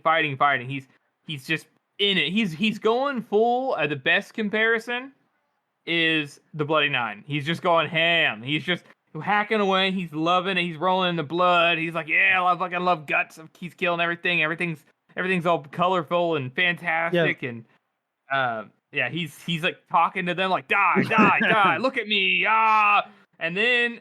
Interestingly, this is something that never. This is what makes people like really question the Logan stuff. Is because, but I think I know what it is. He hears something. He hears in his voice. He doesn't know if he comes from his own throat. It comes from his own throat. He says, "I am made of death. I'm the great leveler. I am the storm in the high places." In the Bloody Nine's voice. And what's great is whenever Pacey reads this, he reads it in the Bloody Nine voice. It's really, really cool. I just think that's so incredible because that's not something Logan would ever say. It's not even something the Bloody Nine would ever say. What do you mean? What he just said there? He does say that. No, the Bloody Nine says honestly, I think George is right. I don't think he says it. I think Logan, doesn't the say Bloody that Nine, exactly. He thinks it. No, he definitely says it. He says it. He says he says it in the high places. He says it in the high places. Whenever everyone's like, oh shit, he's like talking about how he's made a death and how he's a great level. We can fact check it later. We'll fact check it. But either way, it's still like a mirror. I think, it's still like a mirror, and you know, Shivers is all about it. But the way I see it is, some people are like, oh, he's going berserk mode. He's got the spirit. He's a demon too. I think that what it's showing is that Shivers has fully embraced the thing that he fears most, which is the Bloody Nine. Mm-hmm. He's not afraid of anything anymore. He has become death, the destroyer of worlds. He's like, I am the great leveler now. I am the storm of the high places. Fuck yeah, I'm invincible, because he finally feels, he's like, oh, I understand Logan now. I am now him, and it's awesome. This is great. No, of course, Logan was right all along. This is how you should live life, because he's all fucked up. I love that. I love how you're approaching it, and I do think that maybe one thing you said I do want to kind of like talk about is you said that Shivers is not afraid of the Bloody Nine anymore. I don't know about that. I honestly do think he still is, but this is him in his attempt to conquer that demon, right? In his weird, you personify it, fever dream way. Yeah. So. That's a good point. No, but that was great. I like that. And then what else does he do? He's basically, after he's killing soldiers, he sees, after he says that line, he sees all these dead guys. So presumably he was fighting 3 guys when we last saw him, and presumably he's fought even more since then. And then he sees some guys. There's a few guys left, and they're at the end of the big old hall, and he's like, I see you there, fucker. no one gets away. He was talking in Northern, which is probably absolutely terrifying. It was just one guy. My Can you bad. imagine? The guy was probably like, "Oh my god, he's covered in gore. He's been hyped up. He's like shaking. He's like, oh, I am the great leveler." And then he starts speaking. He doesn't even know what language he's speaking, but he reckoned that he got the gist of it. Yeah. He reckon he got the gist. I love that. And then we switch over back to Monza's perspective.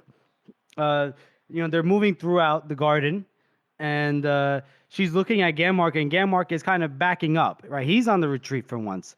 He's like looking from his eyes are moving from side to side. He's parrying her blade and Casca's as it jabbed at him. Right, Yeah. and so they're shuffling, they're cutting at him. They're moving back and forth. They're They're proper going for it, aren't they? They're proper going for a little contest. They're just going back and forth, back and forth, back and forth. And there really isn't anything interesting here, right? Yeah, it is just them going back. Yeah, like you say, back and forth. It's Casca and Monza are both not doing well, but they're both skilled enough to basically keep.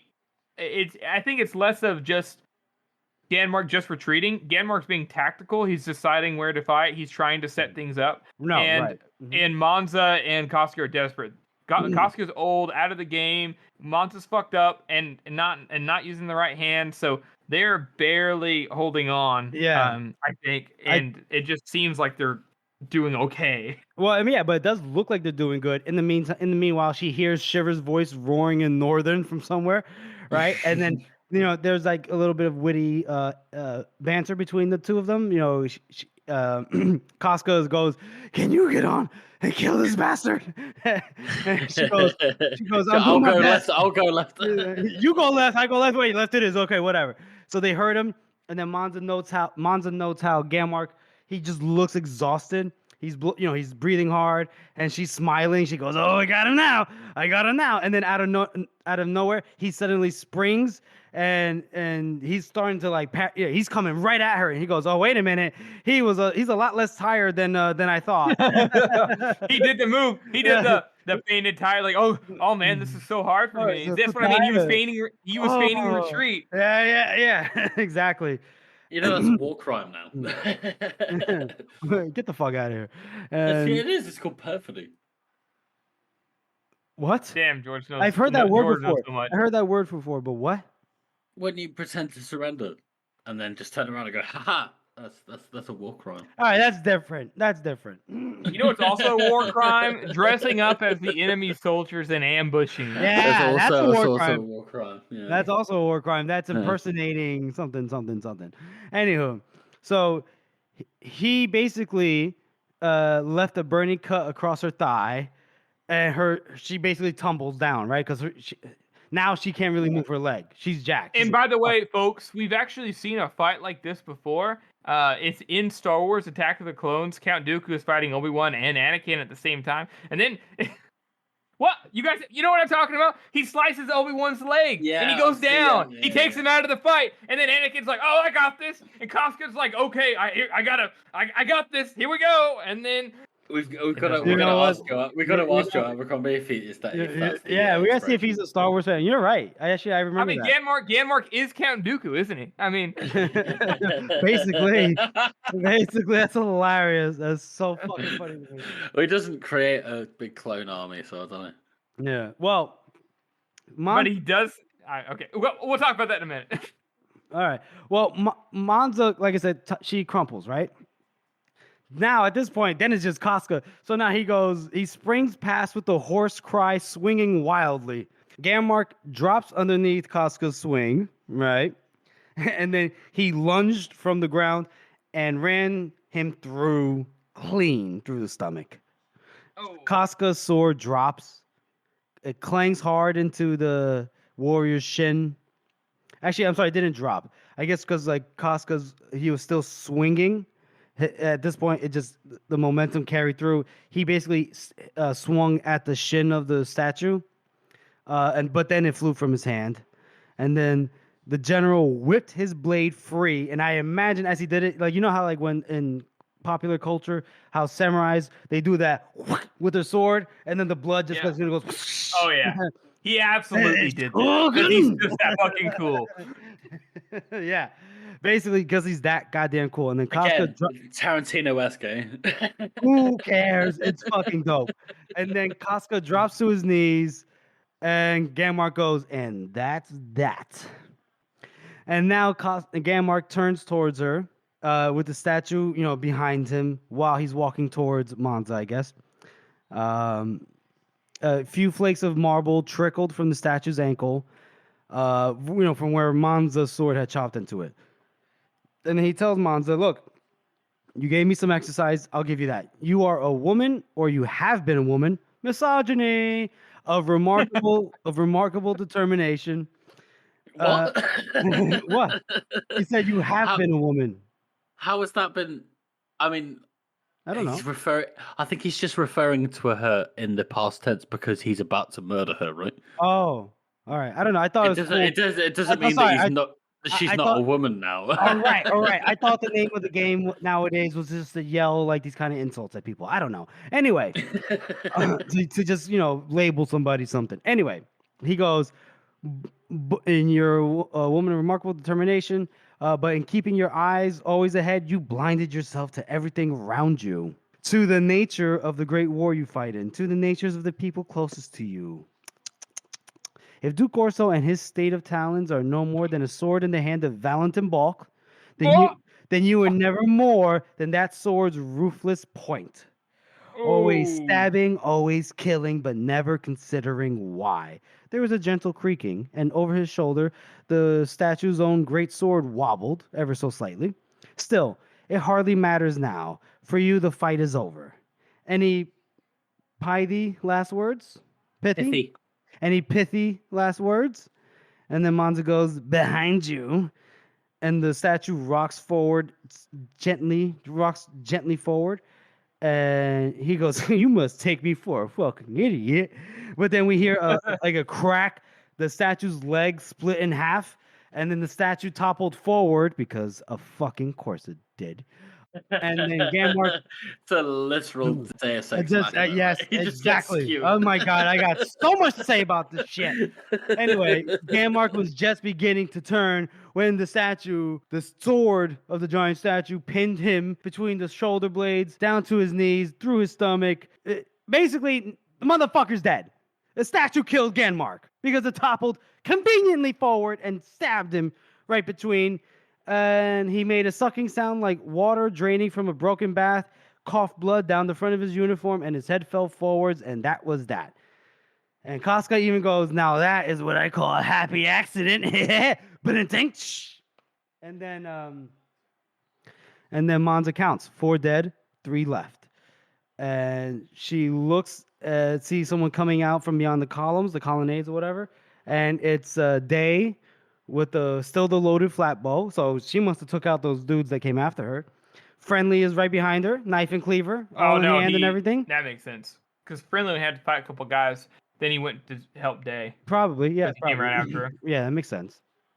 I mean, to be fair, that's the thing, right? All of these perspectives all happen at the same time. Well, not exactly, because except for Casca's. Yeah, right. Mm-hmm. Yeah. Yeah. I think it could be summed up to Friendly fought a few more guys, then went and helped Day, and she was further away, so it took longer for them to get back. And then, Shivers was fighting like 4 guys, 6 guys or whatever, Mm-hmm. So. Yeah, and then, we see Casca, he's kind of crawling to the base of the statue now. The base of a cherry tree. And at this point, he just goes, I'm just done. Right? He's pressing his hand to his stomach because of that fucking wound. Yeah, you got the gut wound.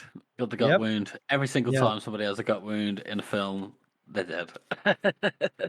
Don't you take that out, George. Take that out. It's true. So anyway, Monza walks up to him and she goes, "Let me have a look." And he just basically refuses her. He knocks her hands away. He goes, "Look, I've been waiting years for you to try to tear my clothes off. Weird." But he goes, I mean, kind of weird. I don't know how to approach this. I really don't know how to approach this. Is this a Kendrick and Drake situation? Anyway, Uh, do you not know anything, George? Oh, you're Is American. it? You're in England. You don't know. You're in England. No, I just Anyway, don't listen to rap music. Tisk, tisk, tisk. Anyway, he goes, I'll All have I to know is decline. Drake is a pedophile. No, we don't know that. We don't know that, but I George mean, knows. I'll George edit knows that he's out. messing with we you. don't know.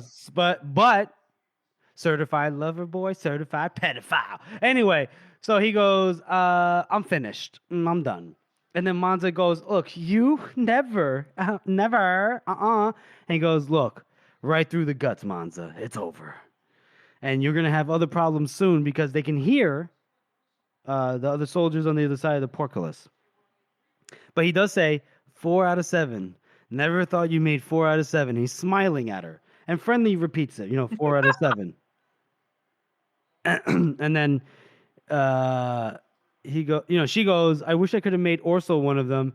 And he goes, look, it's a noble calling, but I guess you can't kill everyone. Because right now, the portcullis is about to get broken down by the guardsmen, the other Talonese soldiers.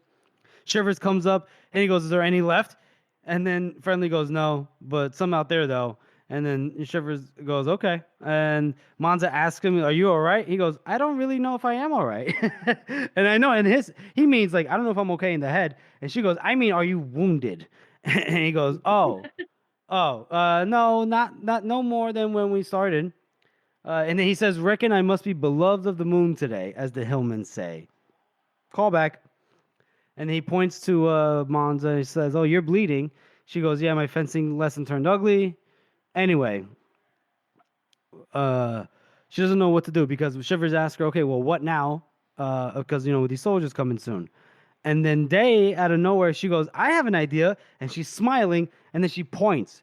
And they look up into the, I guess you could say the balcony, the rafters or whatever. And then we just see a black figure crouched there against the sky. So he's skylining himself. But then we just hear, a fine afternoon to you. I was hoping to view the Duke of Viserine's famous collection, and I appear to have become entirely lost. I don't suppose any of you kind gentlefolk know where I might find it. I hear he has Bonatine's greatest work.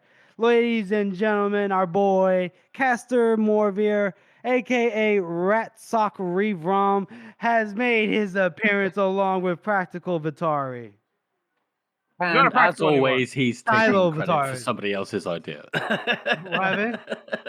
Well, Vitari's the one that's like, oh yeah, we've got to break in and free them, right? And Morvir's like, no. I have saved you. No, they both agreed they needed to save him because he yeah, couldn't but she's the one that suggested it, and he was hesitant, and now he's opening the window like, yes, I am the savior. I won't say he was hesitant. He was furious, but he wasn't hesitant. He was mad that Day got captured. Remember? He was mad that Day got captured. He wasn't hesitant. He was like, I cannot have another assistant. Remember? I refuse to train another one, he said. Remember? Yeah, absolutely. Yeah. I think that it's so funny. This line absolutely kills me when I read it, or it's whenever, Monza's like, oh yeah, the statue's not all it cracked up to be. And then Friendly looks up and goes, we're rescued. And then in just the same tone, he would have might have said, "We're dead." Yep. And Vitari's lowering down a rope. So Monza goes, Day, Shivers, get up there, and they don't Day doesn't hesitate. She just goes. Shivers kind of looks at Monza for a moment, but then he follows. And then I love this part. So then Friendly looks down at Casca and he goes, "What about him?" And then, Monza goes, we'll have to pull him up, grab, get a hold of him. And then they start to pick him up, but then I guess Casca is in pain. He goes, no. Stop. Look, I'm not screaming my way up a rope just so I can die on a roof. Here's as good. It's fine. I've been promising to do this for years. Might as well keep my word this time. And then Monza squats down by him. She goes, look, I'd rather call you a liar one more time and keep you watching my back. And he says, look, I only stay there because I like looking at your ass. And it goes, God damn it, Casca. Anyway. And then Friendly offers Casca's sword to him. And he goes, look, they'll be coming. Do you want this? Casca refuses. And then, Monza looks up and sees that Vitari and Morvier had already gotten Shivers and Day over onto the roof. And then she tells Friendly, okay, it's your turn. Friendly ignores her. And he just looks at Casca and he says, do you want me to stay? Oh. And then Casca goes, I am touched beyond words to hear you make the offer, but no, my friend. This I had better handle alone. Give your dice a roll for me. Friendly goes, Oh. I will. And then he goes and he walks towards where the rope is. It's just, I That's love so sad. Friendly is willing to die for his friend. Yo, It's what? just so. Well, all without What? this part. This is one of those parts that always makes you like get watery eyed. It makes you kind of want to cry because Friendly hasn't shown any attachment to people. He likes to jam a good bit, but like Casca is somebody who he's found like safety in and peace and comfort, and Casca's found the same with Friendly. And to hear him that's all he needs to say. He doesn't say like I love you, buddy. He just says, do you want me to stay? That's way more like it's such a friendly thing to say, and it's so sweet. It's Yeah. if it came from anybody Absolutely. else, it'd be like whatever. But Right. Exactly. I mean, this is probably the only personal offer that Friendly has ever made to anybody ever. In at least yeah, that we see. Yes. Mm-hmm. It's just so touching. Just a little moment there from Friendly. Oof. And then so then Monza looks back at Casca and he goes, just do me one more favor. And she goes, look, you came back for me. I could stretch to one more favor. And then he goes, forgive me. And she made a sound that's like half a snort, half retch. She goes, I thought I was the one that betrayed you. He goes, what does it matter? Treachery is commonplace. Forgiveness is rare. I'd rather go without any debts, except all the money I owe in Austria and Adwa and that Goska. Let's just say no debts to you anyway and leave it at that. She goes, that I can do. We're even. And then he goes, good. I lived like shit. Glad to see at least I get the dying right. This is super touching, isn't it? Like, yeah. So there's so much like guilt between the two of them that it's just so handled so well by Joe here.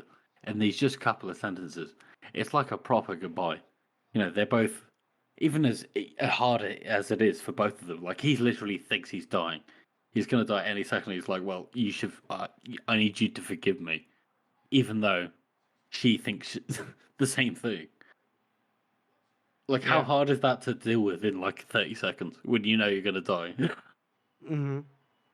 And you really feel it, And I think that is just a fantastic section. I'm not going to read it word for word, but yeah, I think you're right, George. I think that there is we've talked about it, how they feel about each other, how it's complex and everything, but I think you narrowed it down perfectly, which is they both feel guilty for how they treated each other because they felt like, they're the only people who actually like that they cared about each other.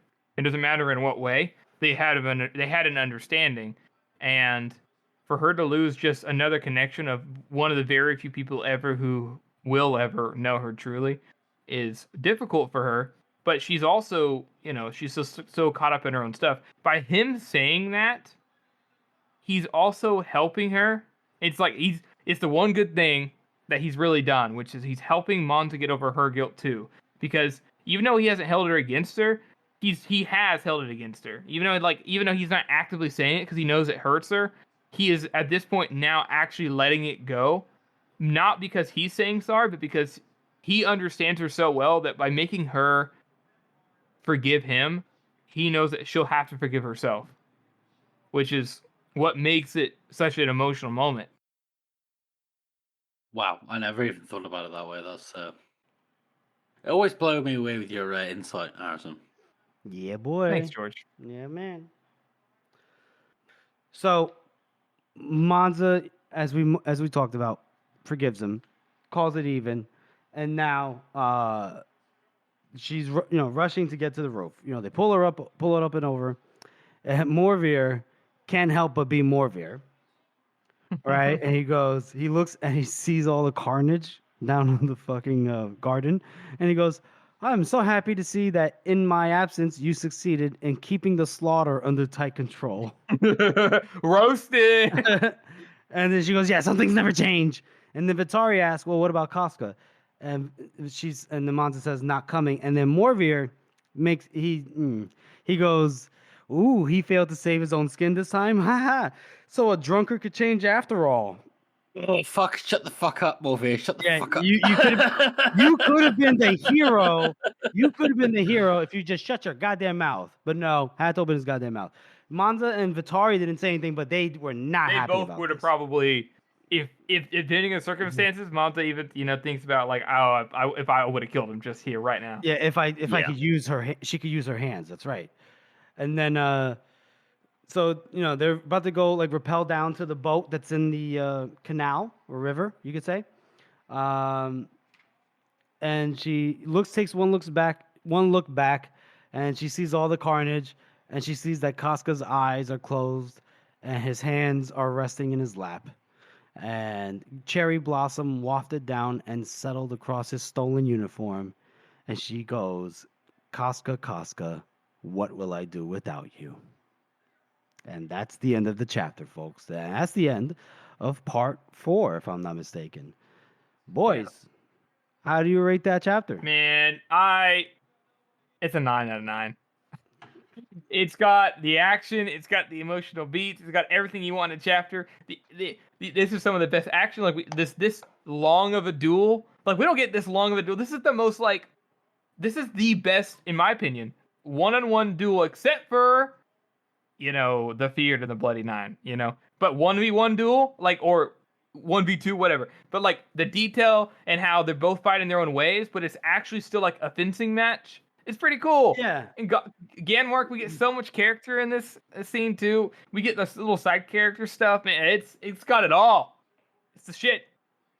9 out of 9. I mean, I'm exactly the same. I like to say that you got to skip over the action when you're talking about this kind of stuff, but it is really a really good cat and mouse game. You're really excited when you're listening or reading it.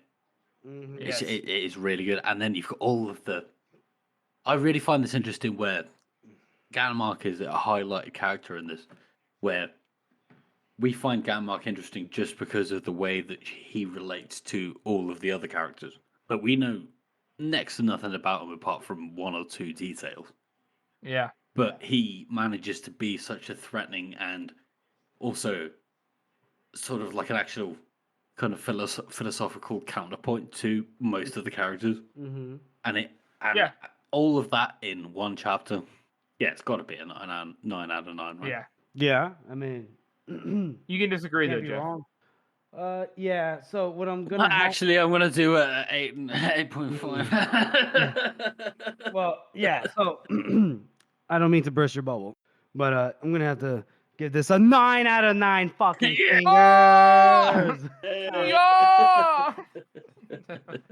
Dude, I mean, how can you not love this chapter? This chapter had, like you guys said, like I don't even know what I can say to add to it. I will say that we did have other duels that were pretty detailed. Like I even think like Giselle and Bremerdan Gorse's chapter, that fencing was very detailed. But I know, but this just felt so real. Yeah, because you didn't really think Giselle's life was in danger. Right, exactly. Yeah. With Fenris the Feared and the Bloody Nine, you could think his life was in danger. Actually, I think you had more opportunity to think his life was in danger because we're in the middle of Best Served Cold, and we know Monza's not dying, but still, it was very visceral. Ganmark showed up and he showed out. Right? This man. Yes. He did not. Well, we'll talk about it in a minute because I do have a problem. I have a huge problem. But anyway, but we hit practically everybody's perspective except for Morvier, right? And Shankton. That's fine. And still, that's fine. But we hit their perspectives, each one of them, the core right here. And we had Shivers, that development that we had mentioned in the previous chapter, where we saw it like in the dream occurring. Well, now we see the manifestation of it, right? That very accepting of mercy and cowardice are the same, and the attempt to personify the Bloody Nine persona for himself in order to kind of tell himself that because he wants to be the evil in the world because so much evil is just done to him, right? He's trying to be the good. Yeah. Now he's just gone full hardcore the other way. You could almost call it revenge. Revenge against. Well, I mean, he got his revenge against Langrier, but we'll see. I mean, that's what this whole book's about, right? It's about revenge. Like everybody's out for revenge in their own way. Yeah. Actually, I'm pretty sure the whole series is about this. And then we have Casca, fucking man, he's just doing the Lord's work, right? And he's out here. He put his life on the line, and he gave his life away, just so Monza can be like alive. And he genuinely did it as well. He's not even. Yeah. He's not fucking around. He's genuinely ready to die for it. He was tired. We know he was tired because he was tired just a couple days ago, just practicing fencing with Monza. Yeah. He was tired when he was fighting those two guys in the next room. Then he has to fight at least besides Bremerdan Gorse, one of the current greatest swordsmen in the world right now, and he has to fight him. And his partner is Monza with no good working hand. Oh, he was exhausted, and he still tried. And he did that last gasp. And he charge, and he just gets fucking easily ran through because it was way too obvious. He also he not only was he willing to die for Monza, he was willing. He loves her enough to help her get over that pain. Yeah. He tells her, he asks for her forgiveness. And, she should be begging for his forgiveness, but in a way, there is a certain dynamic, right? Where if you are under the care of an adult, right, and they're supposed to take care of you, and then you end up throughout the course of your life having to take care of them, like Monza did, right? As we saw as she got older, right? I will tell you right now, there is a sense of betrayal. There is a sense of frustration. No. Let me be clear. I said what me saying what I said still stands before, but I'm not absolutely. I'm not contradicting you at all. What I'm just saying is I can speak from personal experience. That's all I'm saying. I'm saying I could see why Casca knew he had to ask for her forgiveness. Is what I'm saying. Having to be like a kid, and let's just say, but be the caretaker, man, that's a rough. And Monza had that even before with Japo dying, her father, having to take care of Benna, and then having the hope of, okay, we're in a situation now where yes, I'm gonna have to do some dirty shit, whatever, but Casca's gonna take care of us, and he did. But then she would have to rescue him from these drunken escapades, do things Jeff, for him. I've never heard of that perspective before, and it completely makes sense because it even makes sense with the way that she treats Shivers.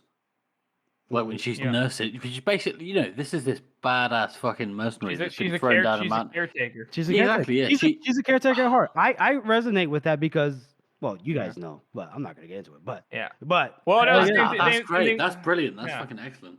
Yeah. I didn't. To be honest,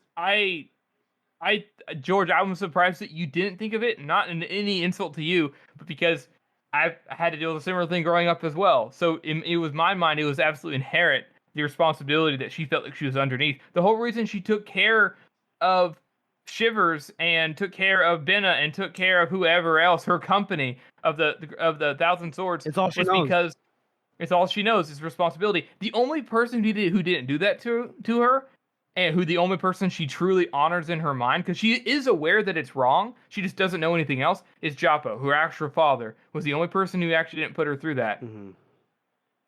And everybody else ruined it. Shut the fuck up, George. Everybody else ruined it. Everybody said the same thing that he said. I will add to that. I will also say, in a weird way, and we'll probably see this more down the line, maybe, I think Orso was a surrogate father to her because he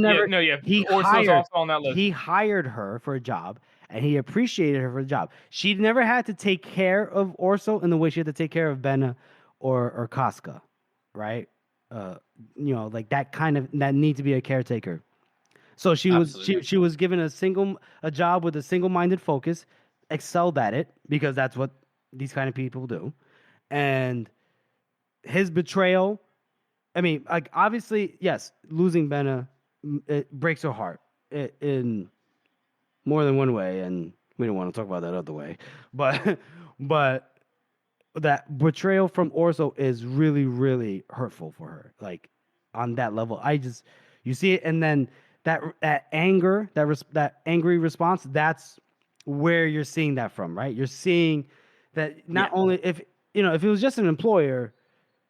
I mean, I guess it's hard to say because you could say, well, no, but her brother died. then like of course she's so angry. And yes, absolutely. But I also do think that there is a layer of the fact that Orso, who was her second surrogate father, her third father figure at least, right? Yeah, Betrayed her.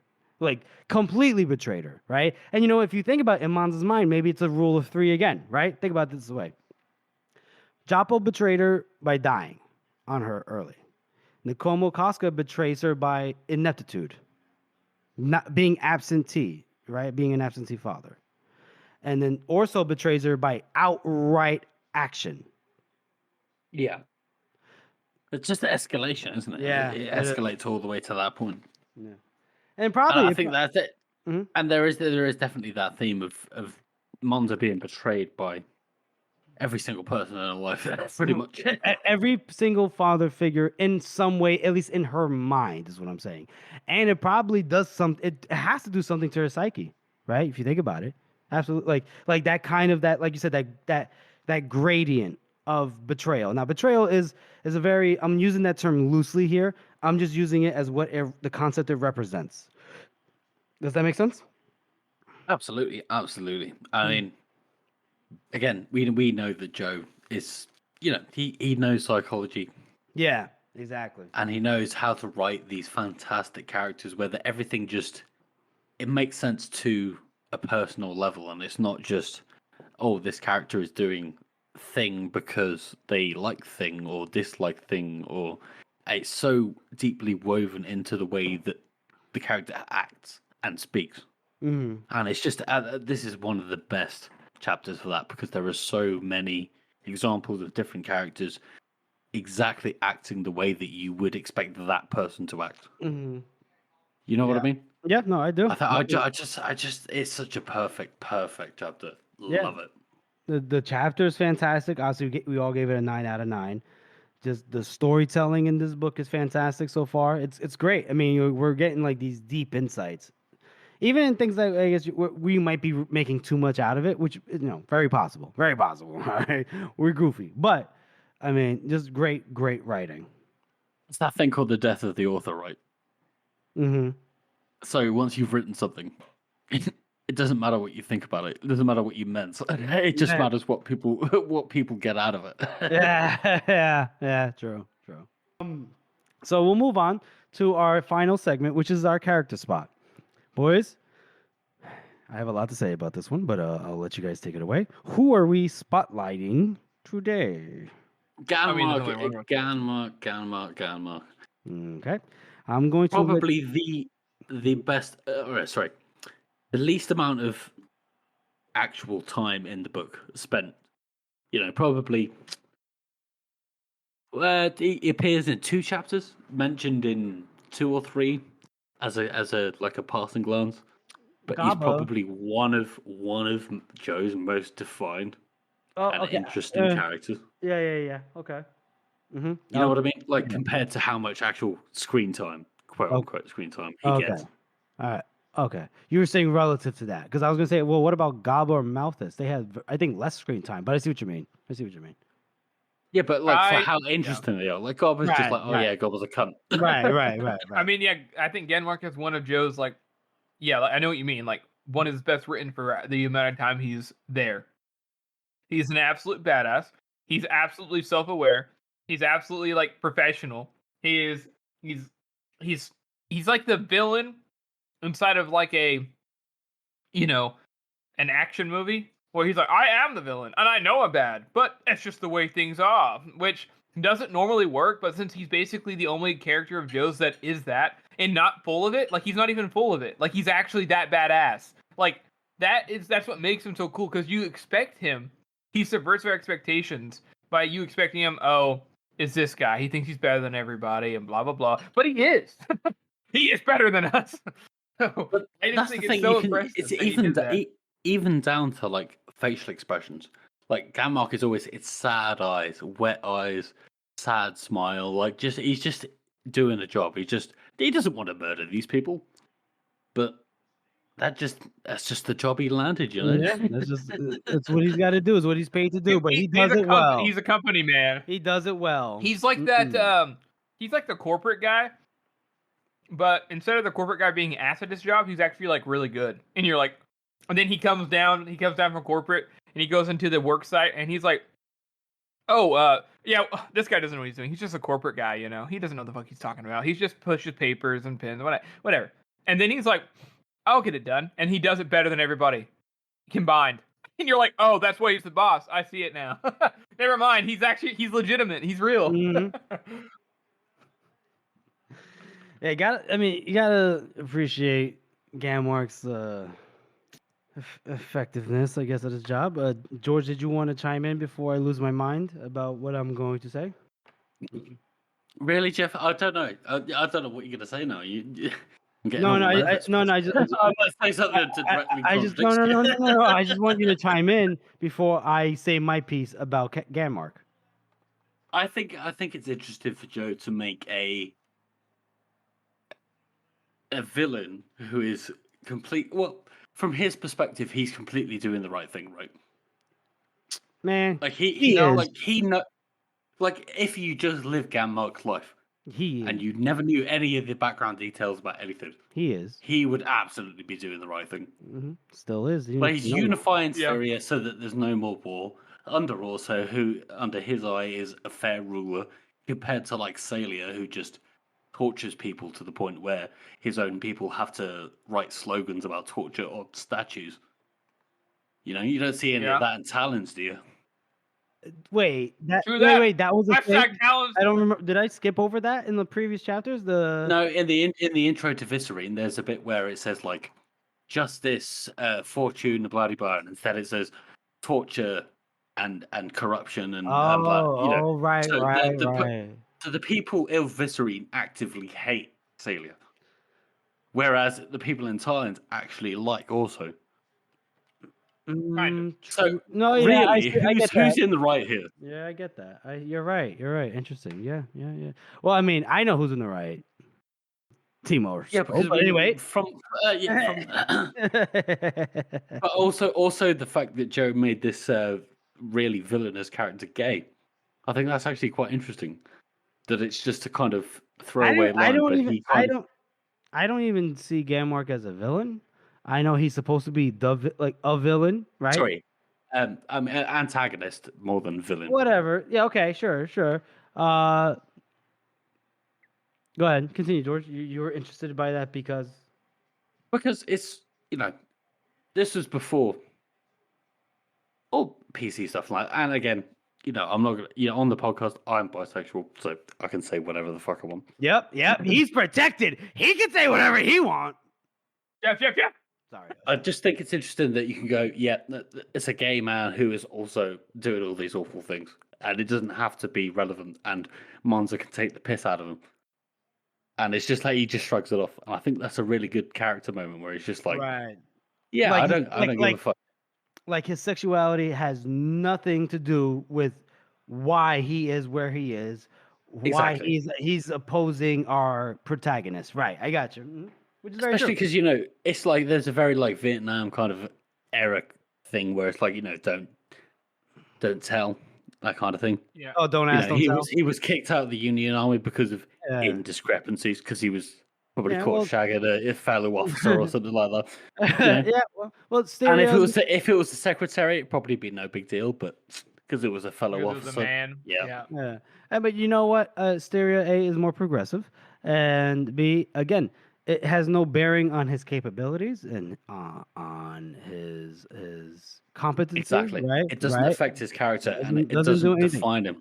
At this point, Excellent. what it is, it's as good. It's as descriptive as a feature as he has brown hair. Do you know what I mean? Like it doesn't. It's it. It's just. It's Syria. Your bed, your business. Yeah, exactly. No, I think that's exactly it, Jeff. It's like he's gay, and it's a joke, and it's funny, and it's also part of his character, and it's also kind of tragic, but it isn't his entire character, right? Which is what a lot of authors do. It's just like, oh, there's a gay character, right? And the tragic. Oh, what's that? That's it. They're gay. That's it. No, they're more than that. And the tragic part is just the fact that he had to get chased out of his own country because of it. His own. Yeah, it's like that. The fuck. All right. Thank you. Oh boy. Okay. You guys you guys pretty much said all the good stuff about Ganmark, and that's great, and I appreciate that, and I love that. And I understand, obviously, what's the point of the book? And, if our protagonist doesn't make it through. There's something big coming here that I can sense, Jeff. But what are you trying the to say? flying fuck does this cocksucker think he's doing by yapping his fucking mouth? This motherfucker is the greatest swordsman in the world, and you're taking your time. You're taking it. Okay, first of all, even if this bitch is fucking crippled, even if she's in a wheelchair or crutches, this bitch is single-minded enough to come back from the dead, take out Malthus, Gaba, and fucking Ario, and you have her in your sights, and you're going to gloat. You're gonna do the movie cliche thing of yapping.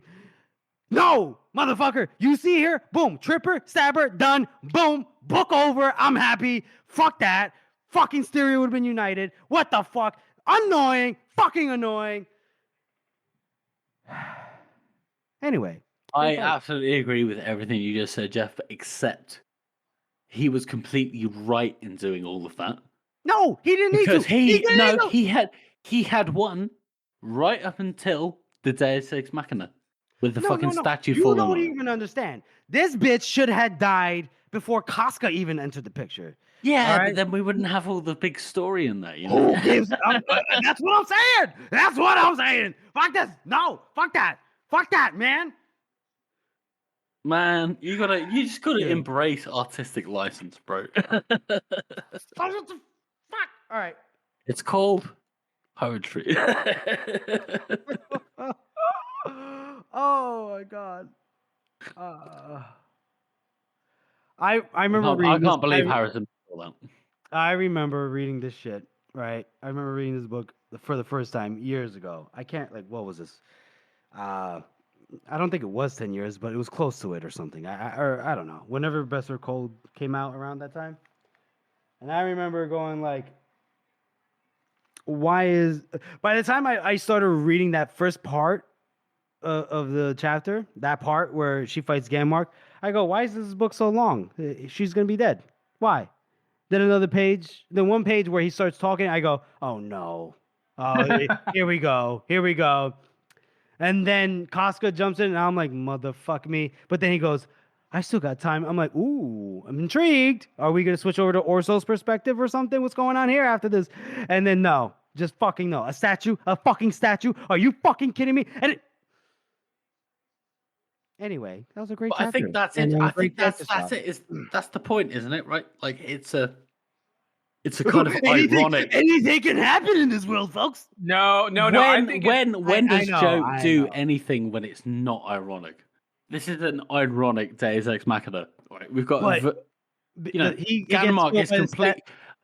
Ganmark is morally completely in the right with what he's doing, and yet he's the one that gets skewered by the statue that falls over. He gets skewered by the statue that he has a hard-on for. I get it. Well, yes, I get it. Actually, hey, Jeff, I might have something to alleviate your pain. Go for it. I think I like to picture this because I don't like these scenes either. I think one consideration is Joe doesn't do this very often, so I let it slide for a little bit. But two, because I know that's not enough for you. Number two is Ganmark was so badass that Joe wrote himself into a corner. He made him so cool that the only way to get rid of him was a Deus Ex Machina. Yeah. And that's okay every now and then. Joe doesn't do it very often. Fine. So I mean, look, I accept it. Obviously, love the book. I love everything. I'm just saying the very pedantic, realist in me is like, this is fucking bullshit. I need the rest of the book to just take place from Ganmark's perspective. Fuck Monza, that brotherfucker.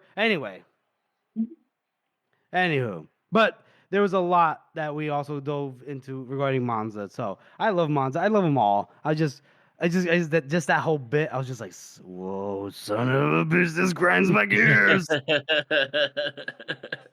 But I think that is exactly what he was going for, so that's fine. He probably, you know what? He wrote that chapter in that way just for me, just to piss me off. Yeah. That's what he did. That's what Joe did. Absolutely. Alrighty, well, folks, we hope you appreciate that character spot. We hope you appreciate the chapter read-through. That's pretty much it. That's our show, everyone. We want to thank you all for listening and supporting this podcast. As you know, this is a passion project for the three of us, and your support really does mean a lot to us.